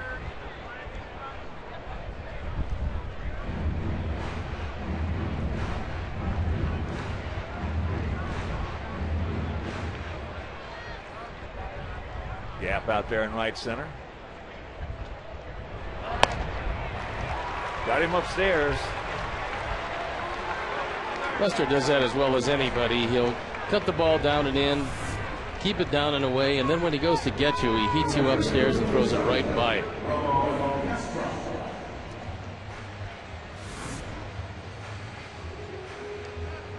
That's 201 strikeouts this year for Lester, including 5 today.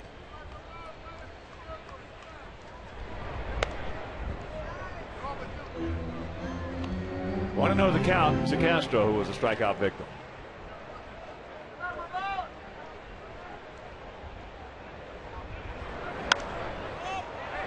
And that's popped up. Victor Martinez gets rid of the mask, makes the catch. And a 1-2-3 inning. That's 5 in a row retired by the left-hander, and he leads it 3-0.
game card.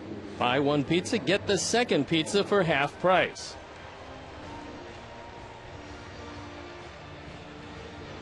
Lowell, Drew, and Gonzalez here in the top of the 6th inning, lower third of the Boston order. Mike Lowell 1 for 2. That 2-run homer, his 17th, back in the 4th. Carmine's lead at 3-0. If you missed that home run,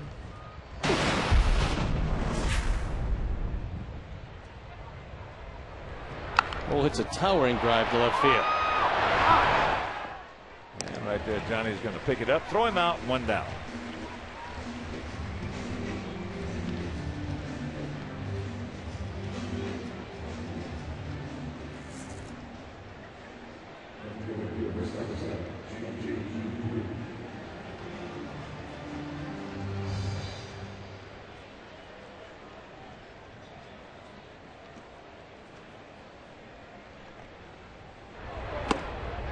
First pitch strike to Drew. JD has doubled, and he has grounded out to Konerko.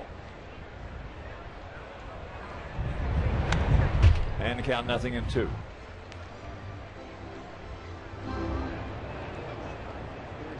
And that was the 100th pitch thrown by Johnny Danks. Danny and Williams continue to throw in the bullpen. Piece of cake right there for Paulie.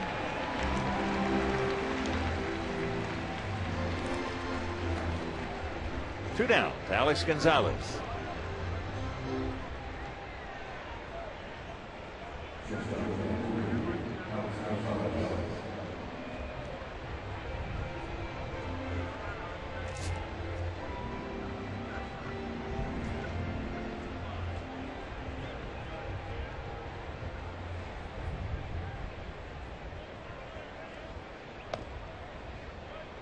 First pitch strike.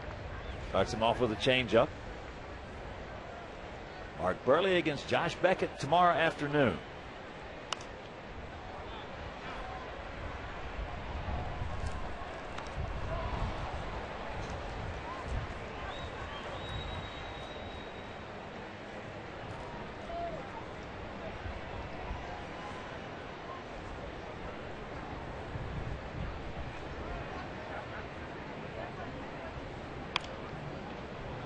And it's just foul. Just foul. Well, Nick's right on the line, as was Paul Emmel, the umpire. And that ball just outside the line.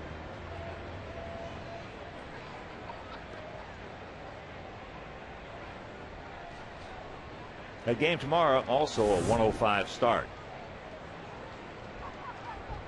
And then Tuesday and Wednesday, Oakland A's come to town. Turns it over, misses way outside. Tuesday it'll be Carlos Torres against Brett Tomko. That game will be over Comcast Sportsnet Plus. As you check out our upcoming schedule, we've got tomorrow, and then Tuesday and Wednesday. The Wednesday game right back here on Comcast Sportsnet. And then it's off to the West Coast once again. He gone. He knew it. And that'll do it. First 1-2-3 inning for Johnny Danks, but he trails at 3-0.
Sox here in the bottom of the 6th inning.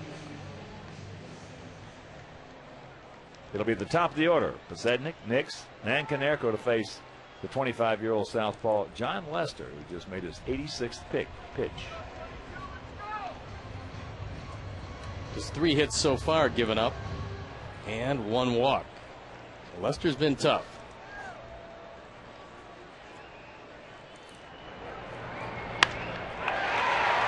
And Scotty Pides with 3 of our 4 hits. That's a good way to start. 3 singles, this one to right center field. And a promising start to the 6th inning.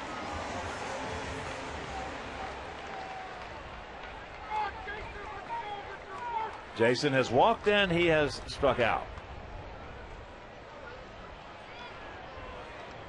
Tigers hitting in the top of the 9th, trailing Tampa Bay 3-1.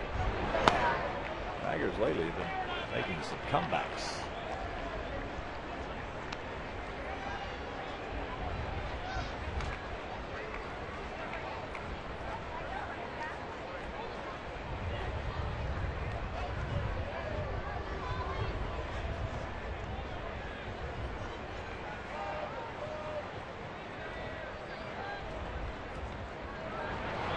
$32,134 in the house. And that 2-0 count. Victor Martinez goes out to talk with John Lester. He's been behind Nix every at bat.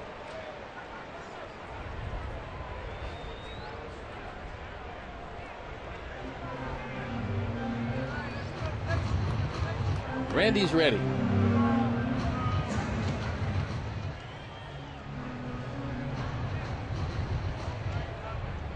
Outfield just about straight away.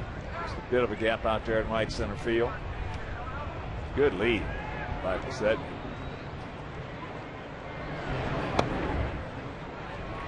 And Jason takes strike 1. 2-1 to count. Baltimore shutting out Texas 7-0 late in that ball game.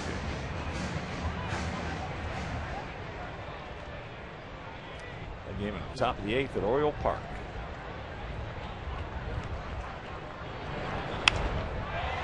That's a can of corn right there. And that is out number 1.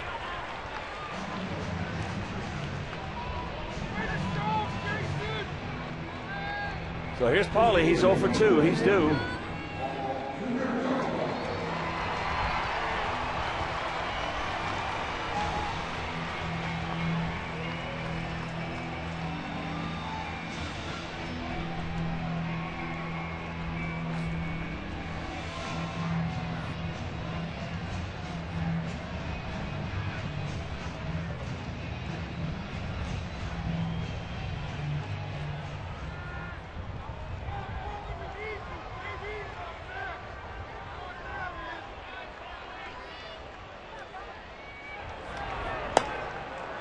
Starts him off with a changeup. And he kept it in a perfect spot. That pitch was low and away. Hard to lay off. You're looking first ball fastball. You can't recognize it's a change until it's too late.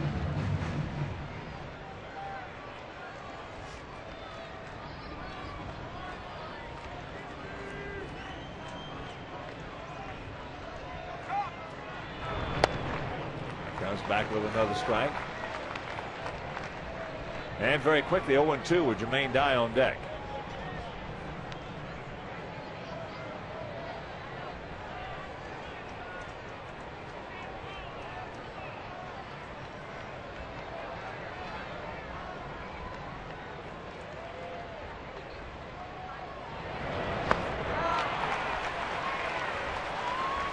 Well, he went soft, a little softer, and softer yet. And he got him on 3 pitches. Got him on the curveball. So here's Jermaine. He has gone out to right, and he has doubled hard off the wall in left field.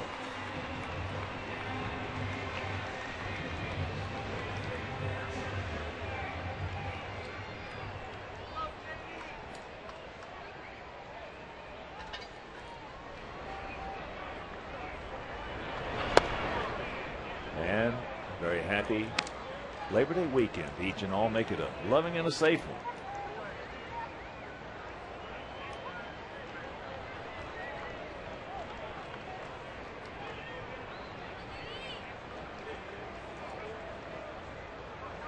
Jermaine 2 for 8 lifetime off Lester. And there's a good eye. And a 2-0 count. Nobody up and going in the bullpen yet for Boston. As Lester about to deliver pitch number 98.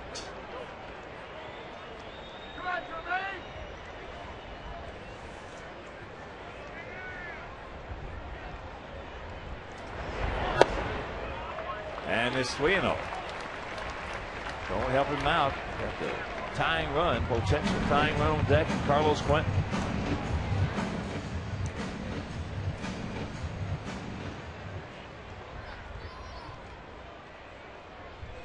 Lester has a couple of complete games. The Red Sox have 7. 2 by Wayfield, 3 by Beckett, but Lester won't complete this one.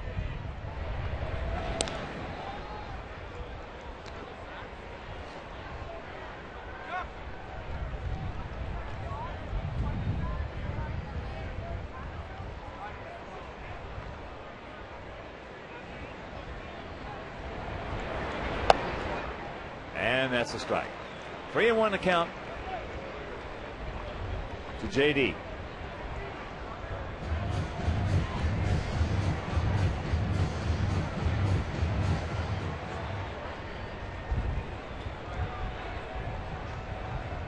There's a little shorter lead over there first by Bonds.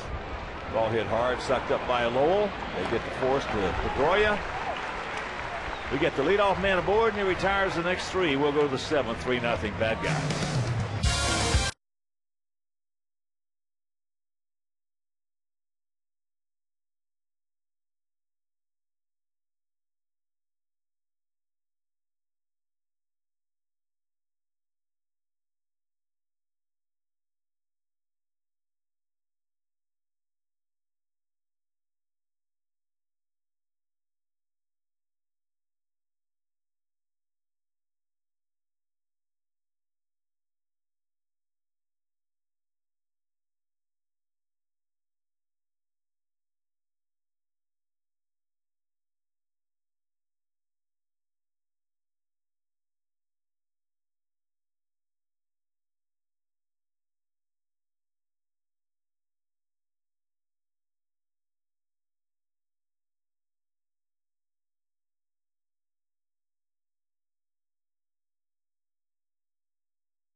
AT&T, the nation's fastest 3G network. AT&T, your world delivered.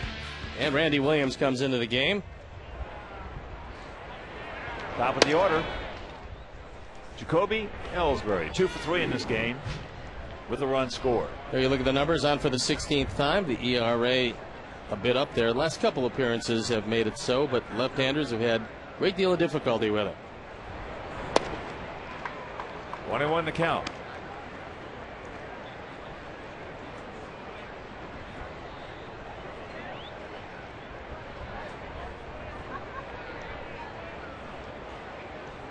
Nix in on the grass at third as there's a strike. Paulie halfway and off the line at first. And Nix will move back on the 1-2.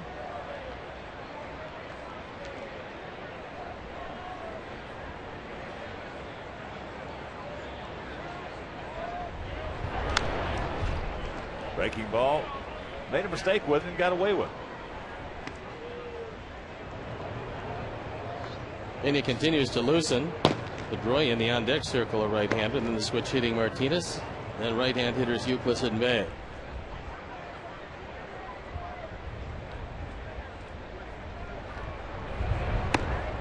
Yes, he did. You know he didn't, says Emma.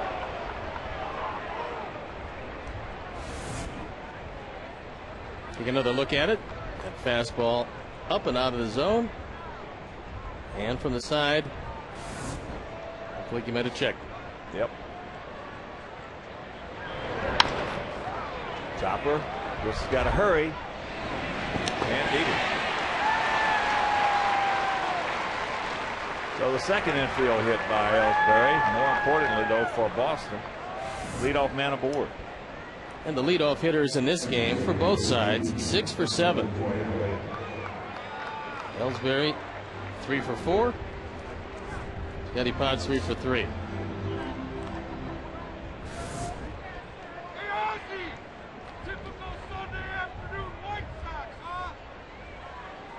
So here's Pedroia, 0 for 2 with a sacrifice bunt.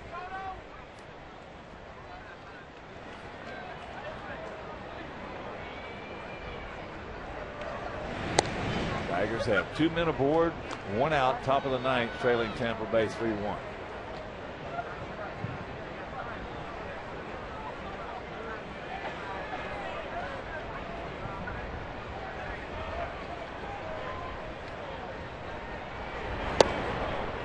First pitch strike.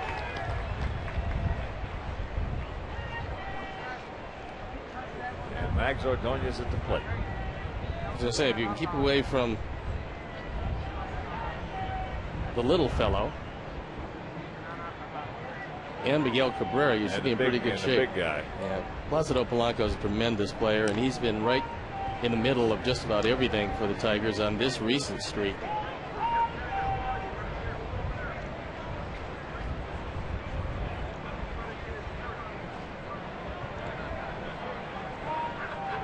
Won the count. The ball hit hard in the gap. Can he get there? Yes! Boy, what a nice job by Alex Rios. He just put it in another gear about halfway there. That's what you call some makeup speed. Not too many guys are going to make this play. And this ball looked like it was going to fall easily. And Alex able to run it down in the alley. He went a long way for this.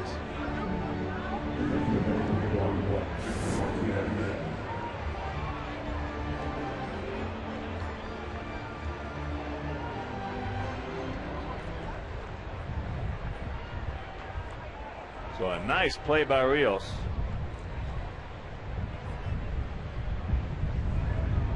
And here's Victor Martinez, who was 1 for 2 with a walk. Bases are now loaded down in St. Pete with 1 out.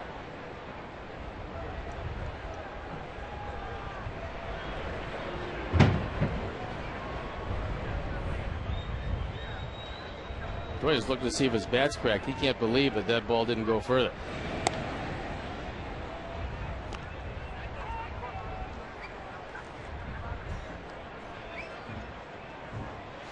And this is the best side for Victor Martinez. It's a much better hitter. See how he fares. There goes Ellsbury, and absolutely no chance right there for Castro. So that is number 59. 59-9 is pretty good running percentage. And Ellsbury just reads the move perfectly and steals it easily. Chris trying to put his leg there, which is not bad on a head first slide, but not particularly good when a guy comes into you with his spikes. That's a very bad habit to get into.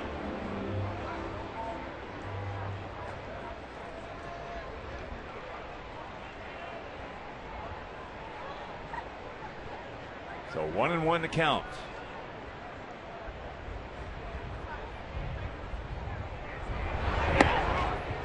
High and wide. Just tuning in. 2-run homer by Lowell in the 4th. They added another in the 5th.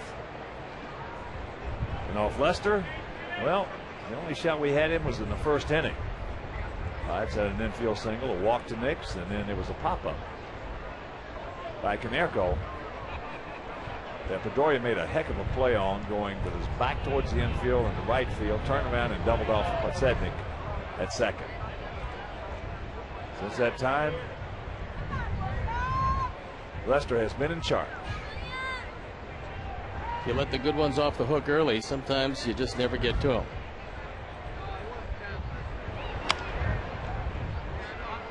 Two and two the count.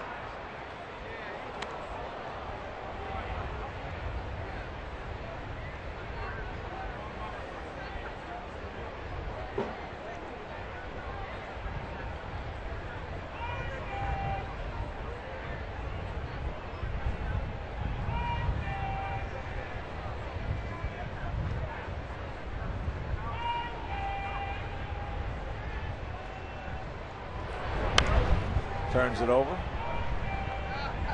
Nice changeup. And that's into the LG Skyline Club seats down the right side. Martinez did a nice job of staying alive on that one. That was a good off-speed pitch. It was out of the zone, but too close to take.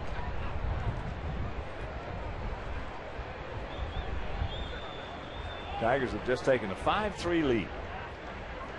Grand slam homer by Brandon Inge. With one out in the 9th inning. Well, that Tampa Ball Club has had all kinds of problems closing down the game. And that's why they were 14.5 in back of the Yankees coming into action today.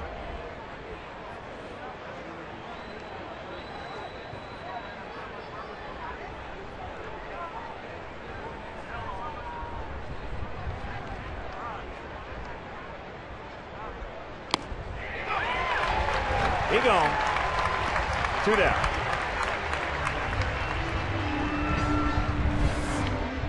And here comes Ozzie. This will be the last pitch that Randy Williams will throw, and he threw it right by Victor Martinez.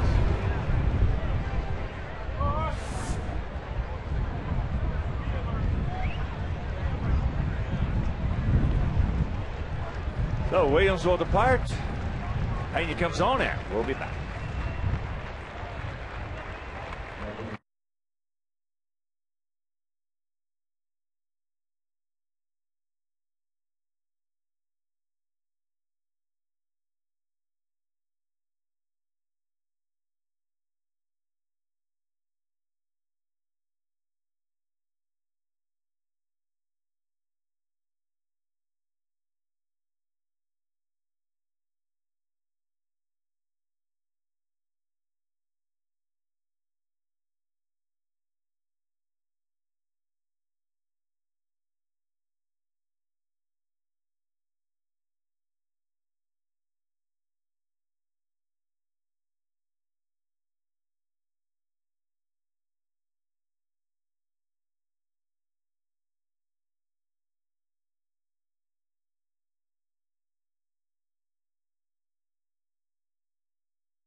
For the price of one. Visit an All-Star concession stand during the first hour after gates open. For White Sox individual game tickets, call 866-SOX-GAME or visit whitesox.com. Tony Pena comes into the game, and he's got to get out of this 7th with a tough man to face in Euclid. And there you look at the numbers. He inherits Ellsbury at second base.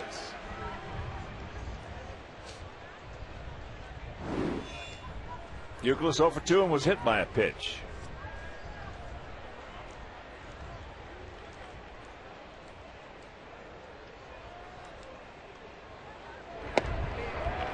Can't get that one.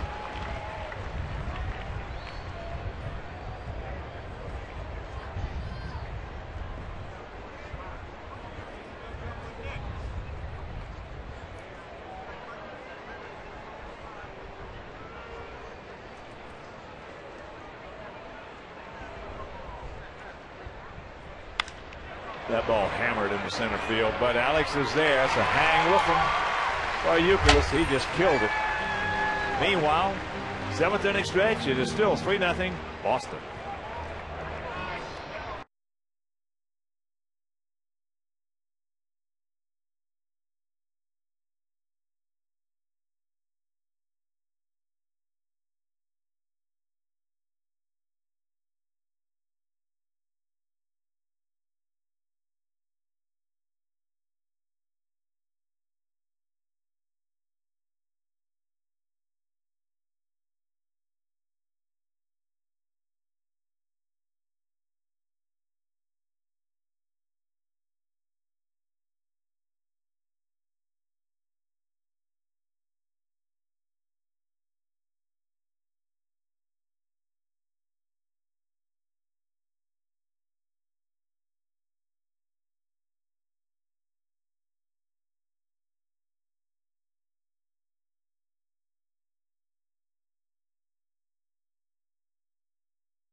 Hits for them, no runs on 4 hits for us. Neither team has committed an error, and it will be Quentin, Ramirez, and Getz to face John Lester Let's go, boys.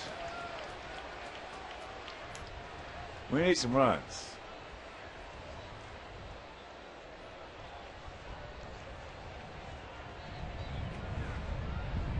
Carlos 0 for 2. He's due. Takes it up high.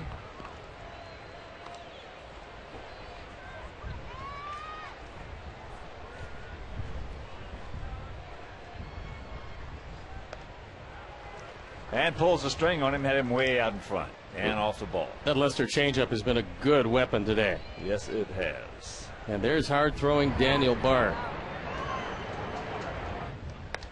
With some of the best stuff in baseball. He's got a really nice future, as you can use him a number of different ways. Good eye right there. And the count 3-1.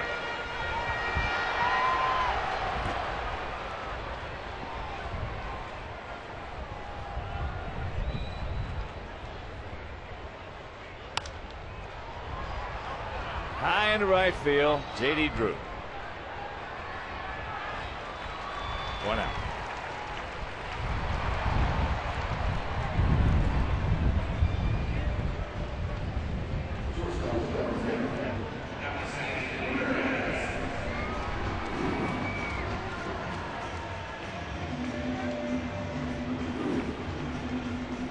Bottom of the 9th inning in Tampa Bay.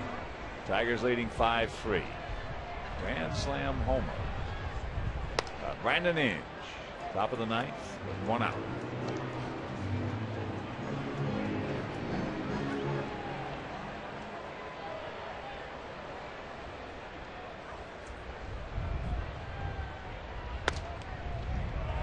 And the count 2-0.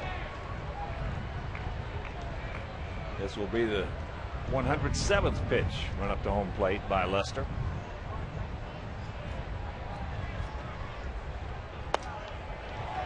Tries to bunt it. He did not go.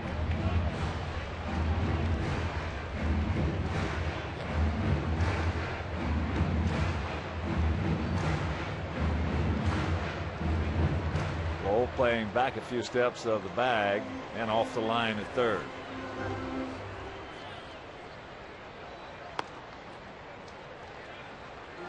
There's one.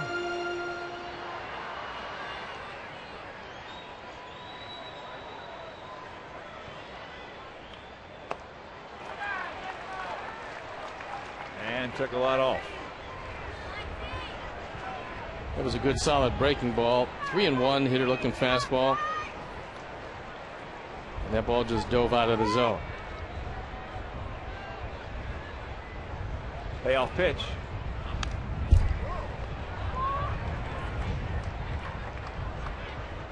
That one at 94. Lester has touched 96 several times today when he was in the jam. He hadn't been in many of those. No, he wasn't a jam in the first inning. We talked about that. And there is a 1-out start. First walk issued by Lester.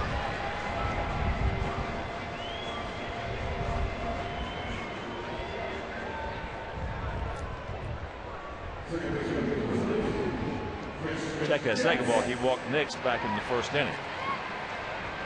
So here is Getz. Bounced hard to third, and he is grounded out to first.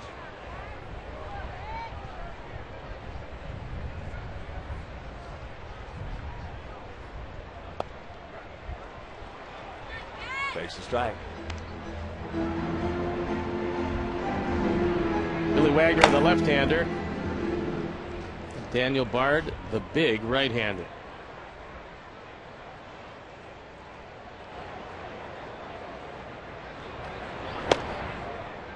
And that's inside. This will be pitch number 113.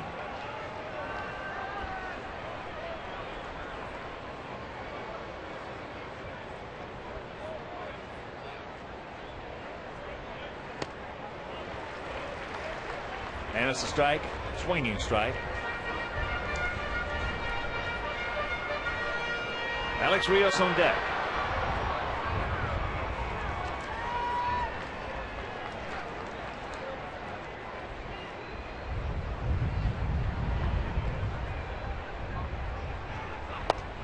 Got him. He knew it.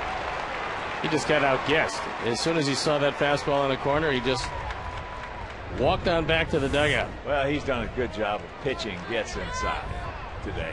And he established that and then went away. And Yep. tough to cover both sides when a guy throws 94, 95 and is able to pinpoint his fastball.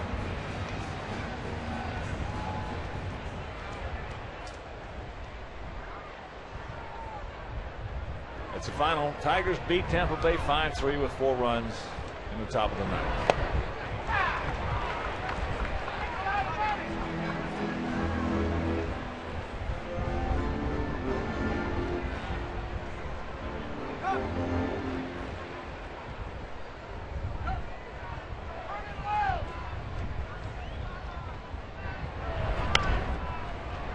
And that's fouled away right side. So very quickly with 2 out, the count is 0-2 to Alex Rios.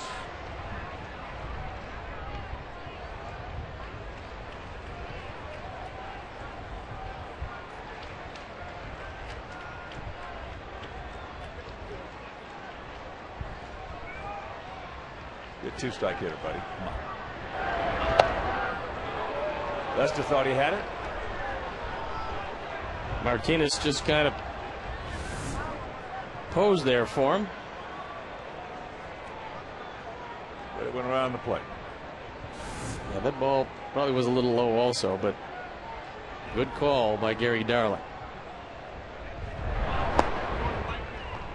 That curveball's low to even the count at 2.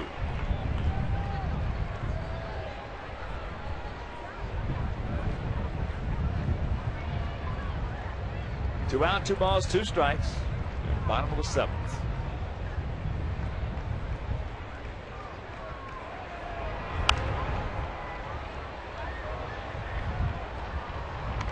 Souvenir right side.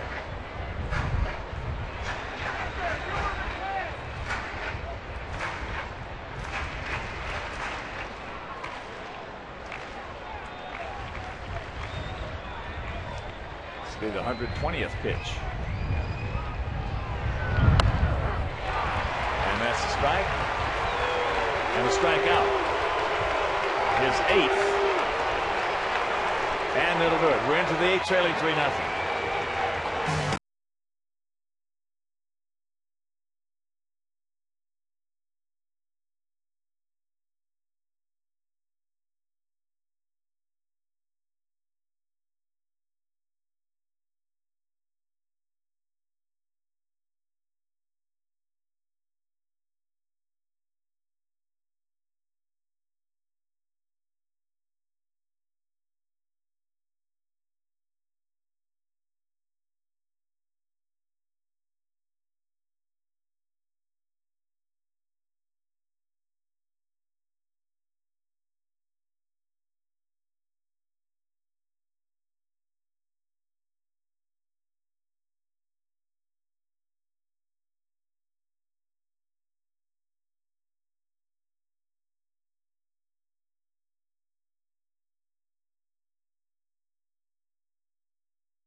by calling 312-674-1000 or visit whitesox.com. Jason Bay will lead it off here in the top of the 8th inning. Takes first pitch strike from Pena. Bay is 2 for 3 with an RBI and a run scored. Now 98 RBIs on the season.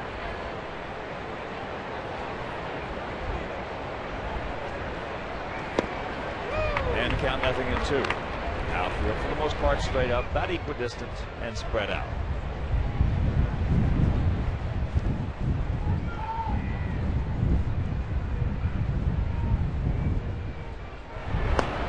Breaking ball, no.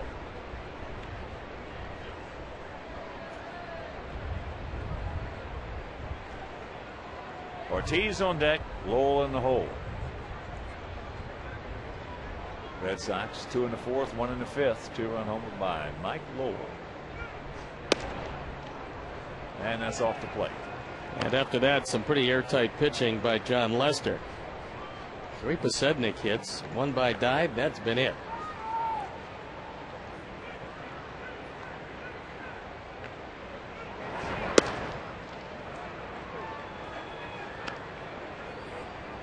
Adding more than 2, it is now full.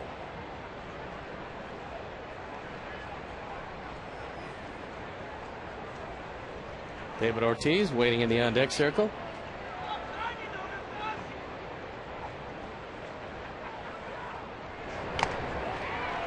He gone.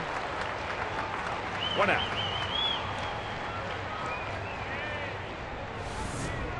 After missing with a couple of sliders, he just reared back and threw the fastball by him.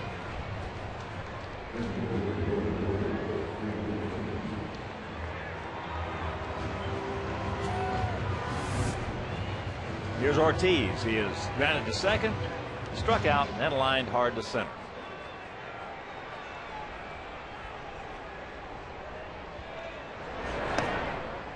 Checks it up, takes down low.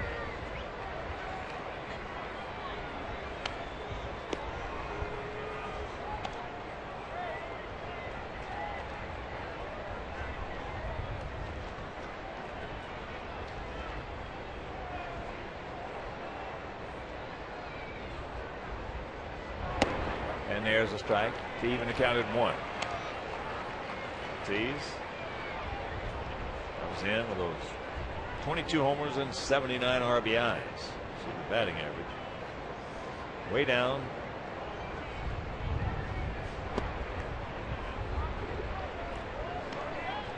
And the count 2-1.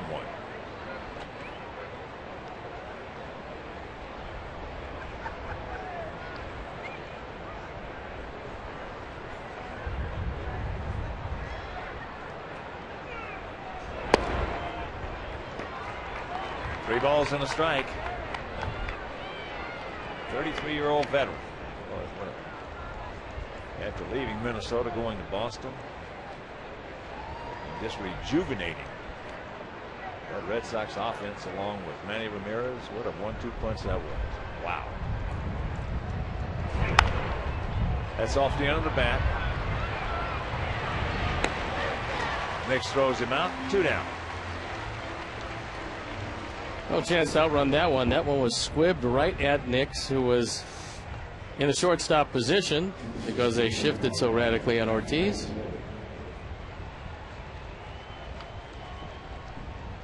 And you're trying to get out of this inning and turned over to the offense with just that 3-run deficit. Here's Lowell. Picked up his 17th homer, 68th and 69 RBIs. Billy Wagner continues to throw in the bullpen, which would lead you to believe that he is going to come into it.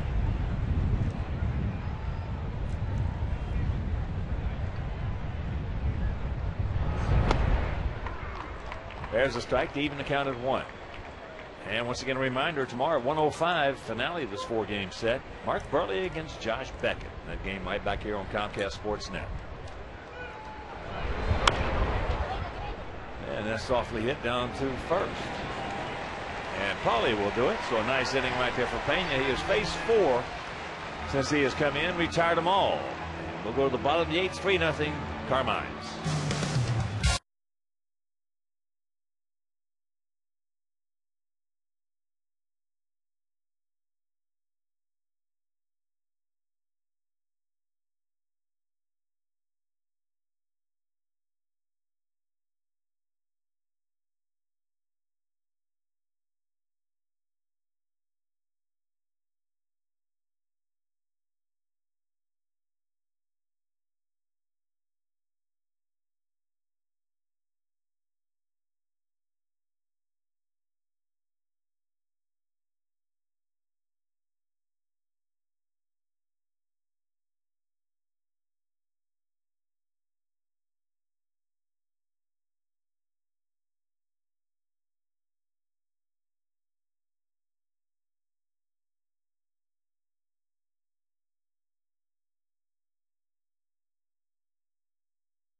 Game Live. You'll see all the highlights, get Bill Melton's analysis, plus listen in on Ozzy's post-game remarks. Don't miss USA and the White Sox post-game live immediately following the game right here on Comcast Sportsnet, fans' best friend. Billy Wagner comes into the game, and he could turn out to be a pretty big pickup. On for the 4th time. He's not allowed an earned run, just 1 hit and 7 strikeouts with 1 walk in 3 innings.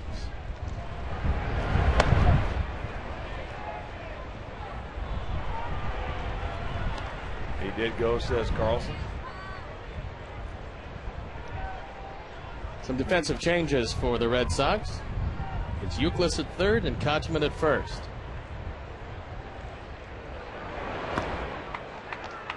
And the count 2-1 to Castro. Ramon has struck out and he has fouled out to Victor Martinez. There you see Kevin at 3rd base and Kochman.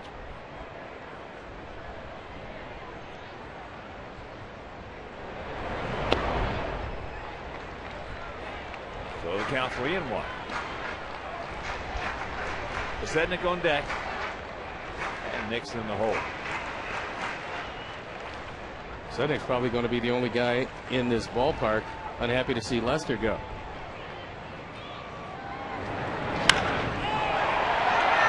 And deep. He looks up. You can put it on the ball.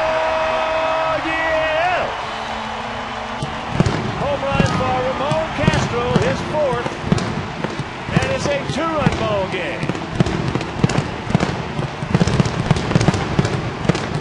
Terry Hanley, Mike Williams, Roger Clare's pick to click.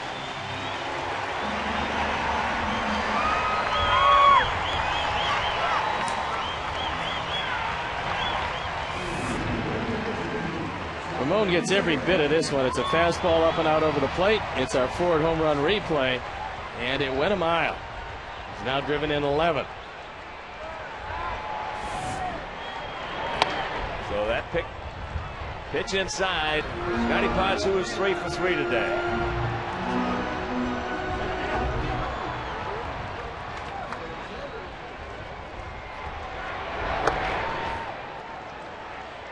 Strike and the count 1-1.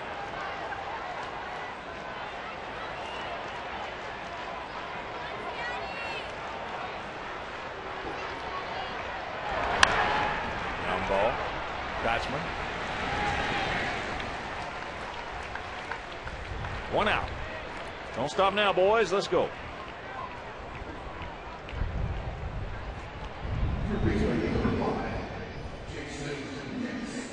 There's big Daniel Bard getting ready to go, and this is the right-hand part of the batting order. But so far, Francona is staying with Wagner.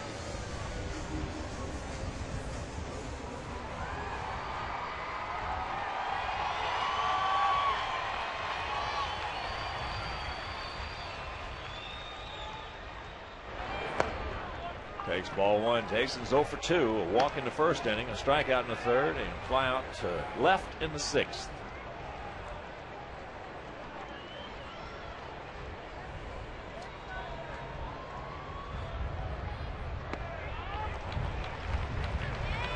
And the count 2-0.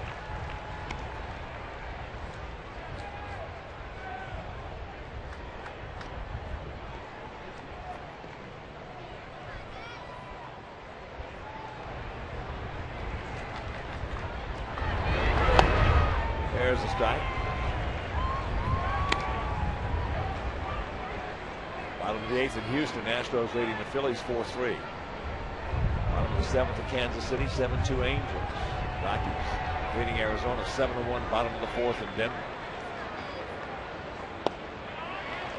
And the count 3-1. With the time run, if he gets on, Canerco on deck. He's not going to be around to face Paulie if he doesn't get nicked.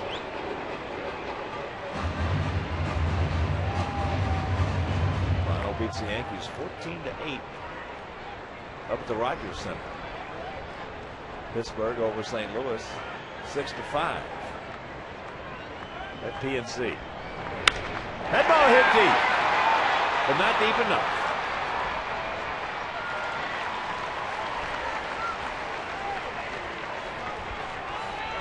White Sox premium seating auctions are the best way to secure great locations like box seats behind the dugout and tables outside the Miller Lite Bullpen Sports Bar for every home game.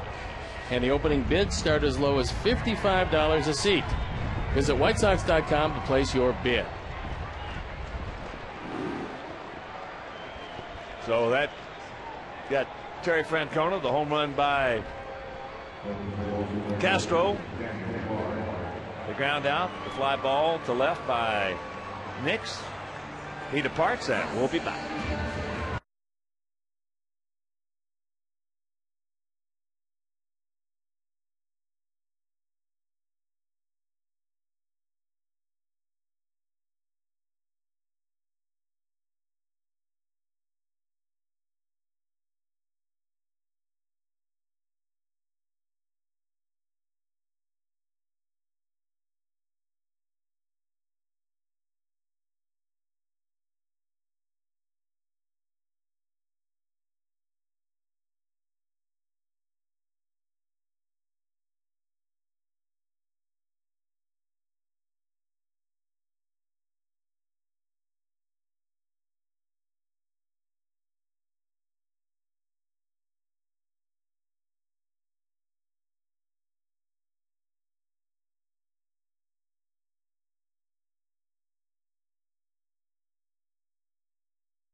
To the Comcast Sportsnet White Sox games ready to watch on your schedule. Find out more, call 1-888-4BEST-TV. And Daniel Bard comes into this one. ERA 3.40 on for the 39th time. 56 strikeouts in 42 in the third innings. He's got a good hard slider and a fastball that can hit 100. So Paulie, 0 for 3. There's that wicked breaking pitch.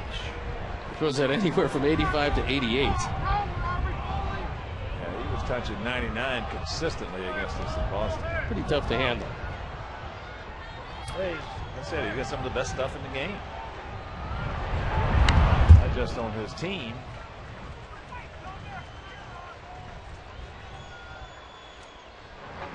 Okajima, the left-hander, and Papelbon, the right-hander.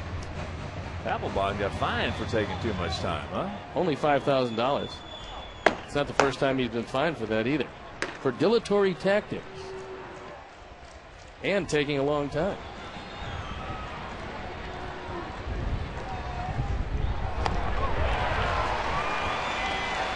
But the home run by Ramon Castro will go to the ninth. It is now 3-1 Boston.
And these Red Sox coverage starts with Philco White Sox pregame live. Then it's the White Sox Red Sox finale tomorrow at 12:30 right here on Comcast Sportsnet, fans' best friend. Octavio Dotel comes into the game at 2-3, ERA 3.29, on for the 55th time. He'll start with the bottom two and then move to Ellsbury at the top. First pitch strike to J.D. Drew, who is 1 for 3. Nice job out of the pen by Tony Pena, who went an inning and a third. 1 strikeout, that was it. And the count 0-2 to Drew.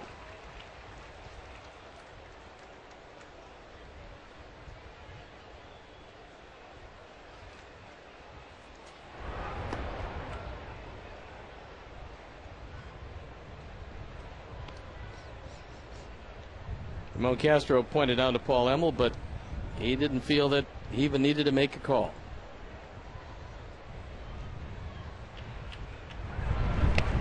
Curveball, big one.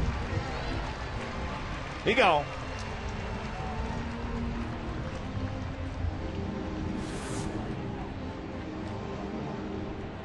Curveball low and in.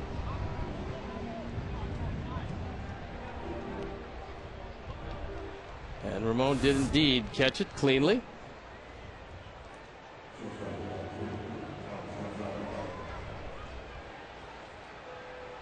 So here's Gonzalez. He's 0 for 3 with a couple of strikeouts.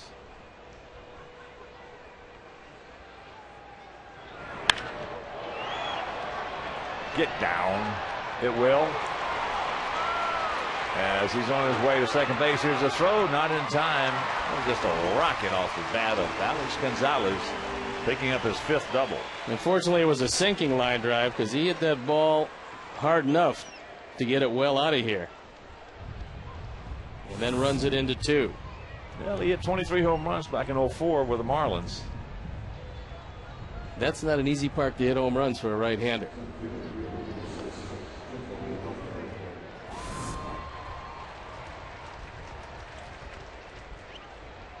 And you got a couple against us up at Fenway.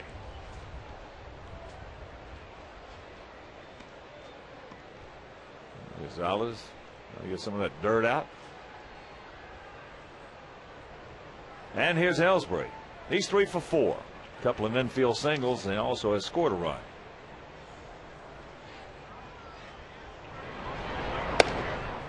That's up high.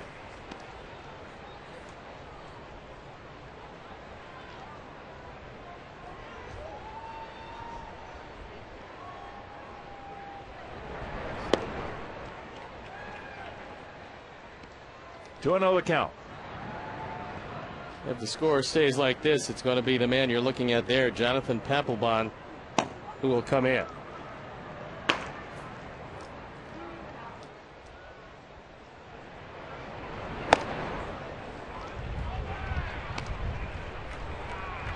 Three 3-0.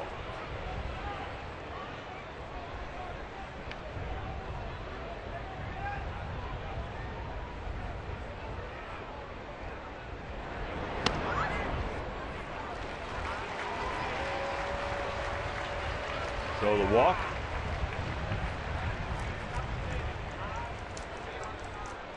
And here's Pedroia. Dustin is 0 for 3 and has a sacrifice bunt.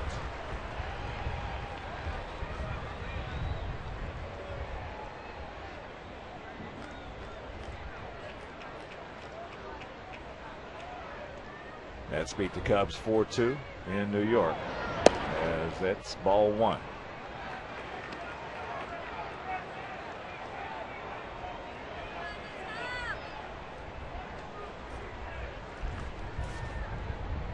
Outfield there, straight up, spread out.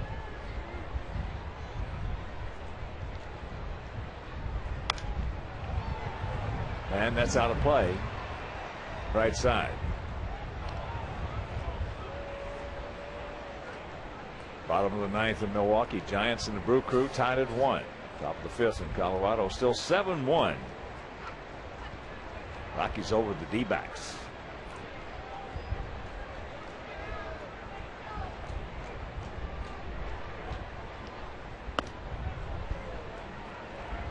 Two balls and a strike.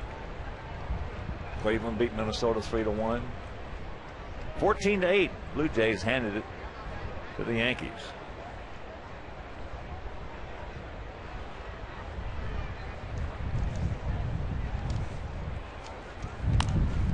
And that's foul straight back over our heads.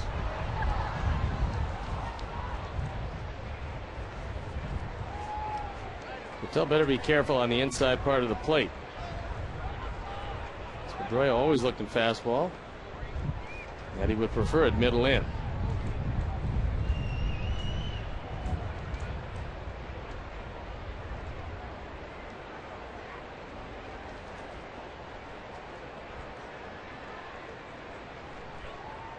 Good fastball hitter.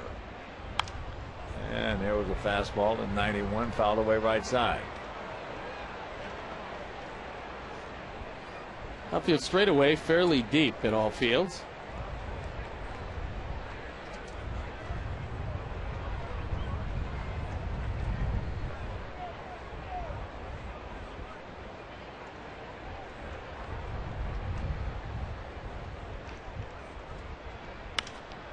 That's lined into right field. Jermaine is there, makes the catch, and that is out number 2. Oh, he's got some terrific plate coverage, doesn't he? Well, he hit that ball hard, and that ball was well out away from him. Jermaine got a good jump on that and ran it down easily. He can barrel it up.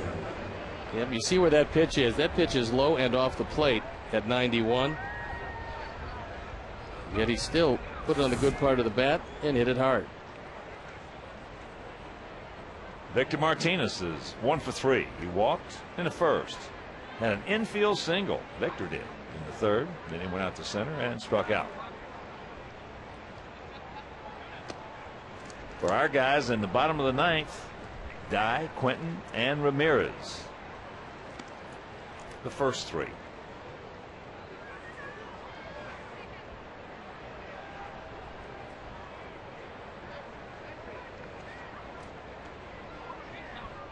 You do have Kotze and Pierzynski on the bench. Here from the left side.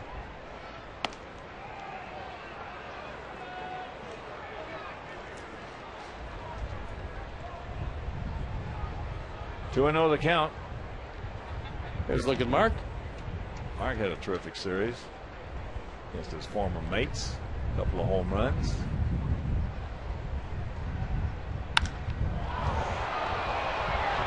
And that is way back. Jermaine.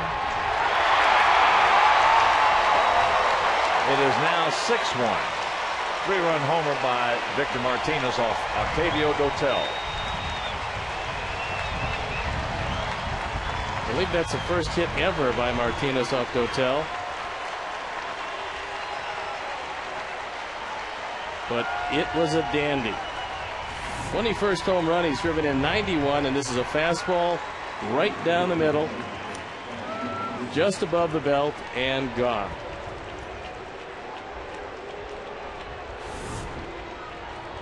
So here's Youkilis.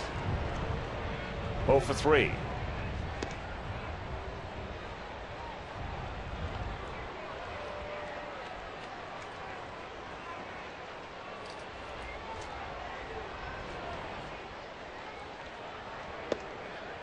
And there's a strike.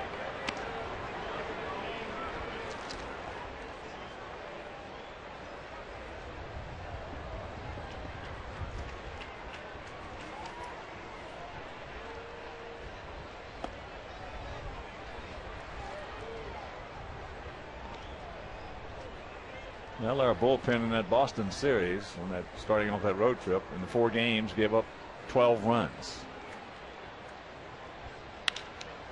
Ball hit hard.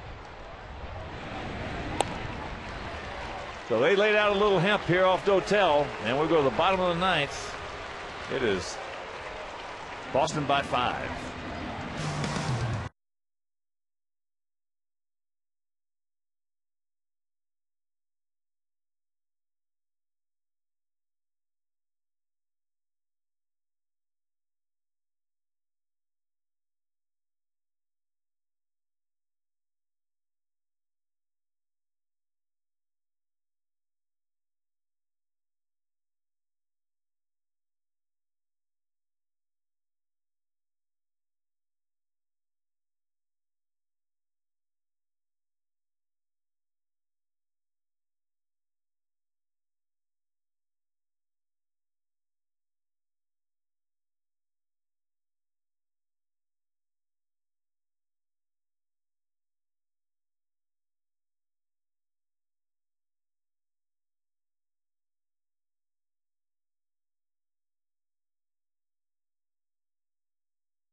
August of '06 in Boston, where Jermaine Dye hit his 40th home run off Lenny DiNardo.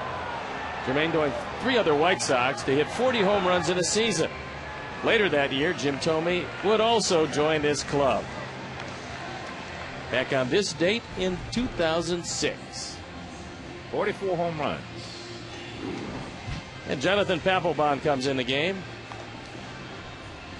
A little more daylight between the Red Sox and our Sox in this one.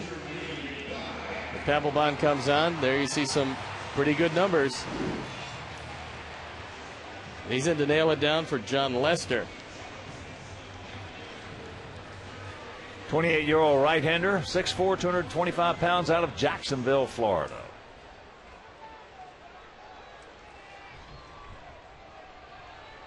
So here is Jermaine, 1 for 3, that double back in the 4th inning.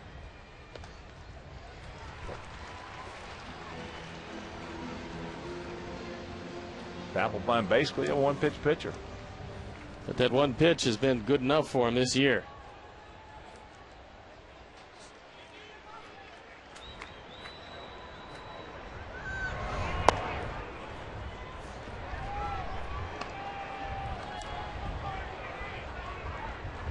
Just tuning in, Red Sox 2 in the 4th, 2-run homer by Mike Lowell, added 1 in the 5th, and then the 3-run homer off Dotel here in the top of the 9th by Victor Martinez.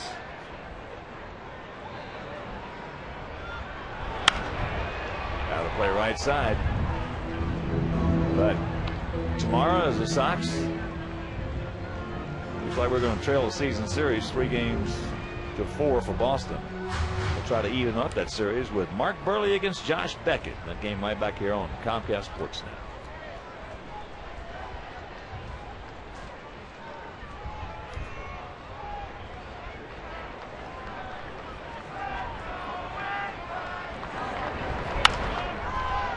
Smash. Watch out. Well, it's somebody.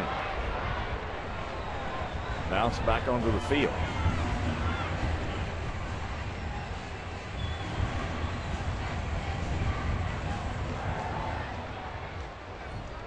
Six 10-0 for them, 1-5-0 for us. Pitchers of record, if you're just joining us, are the starters, Johnny Danks and John Lester.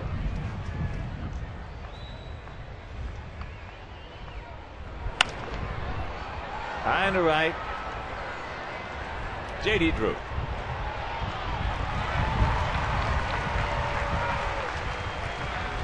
Two times Drew has caught fly balls off the bat of Jermaine Dye. And here's Carlos Quentin. Quentin 0 for 3.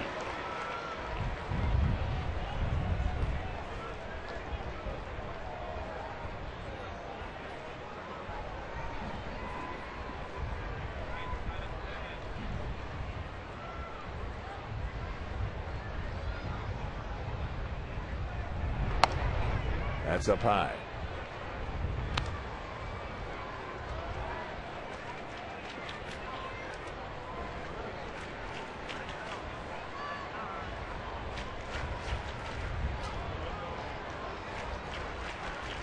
Let's get something going with 1 out right here. Come on, Carlos. Turn him around. And the count 2-0. Alexei on deck.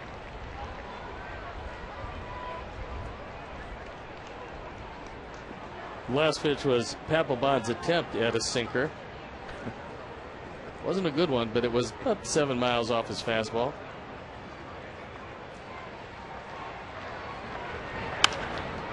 The ball high in the right center field.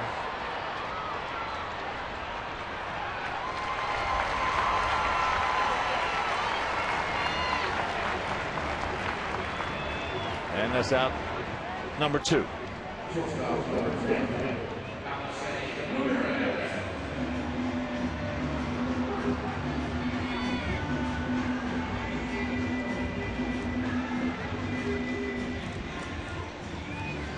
Alexei is 0 for 2 with a base on balls this afternoon.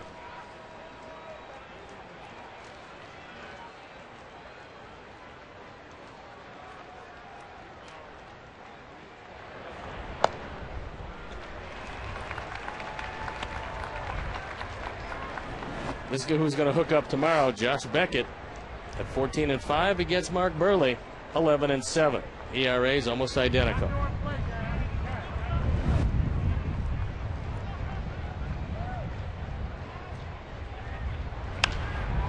And that ball in the right field. Slice. He will not be able to get it. So the 2-out single by Alexei. And that'll bring up Chris Getz.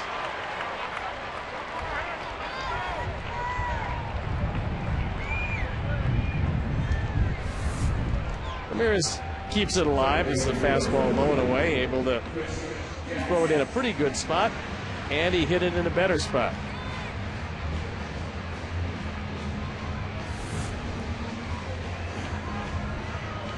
Getz has grounded out hard to third. He has grounded out back to the pitcher, and he was called out on strikes.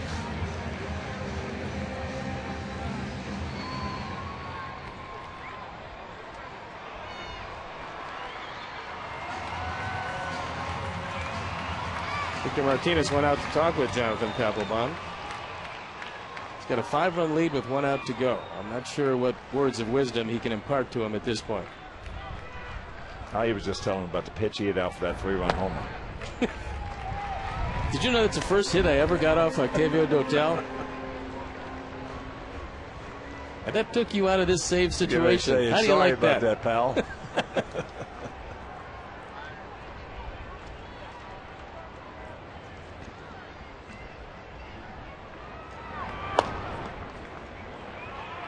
Victor Martinez is a good offensive player.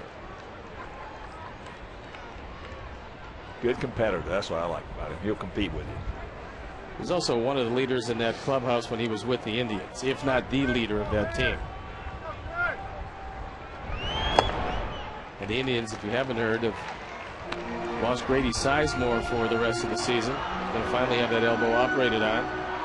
I'm surprised he played with it that long. He played with it a long time. That bothered him most of the season.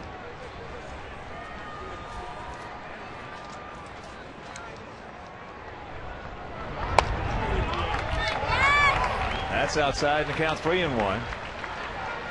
Alex Rios on deck.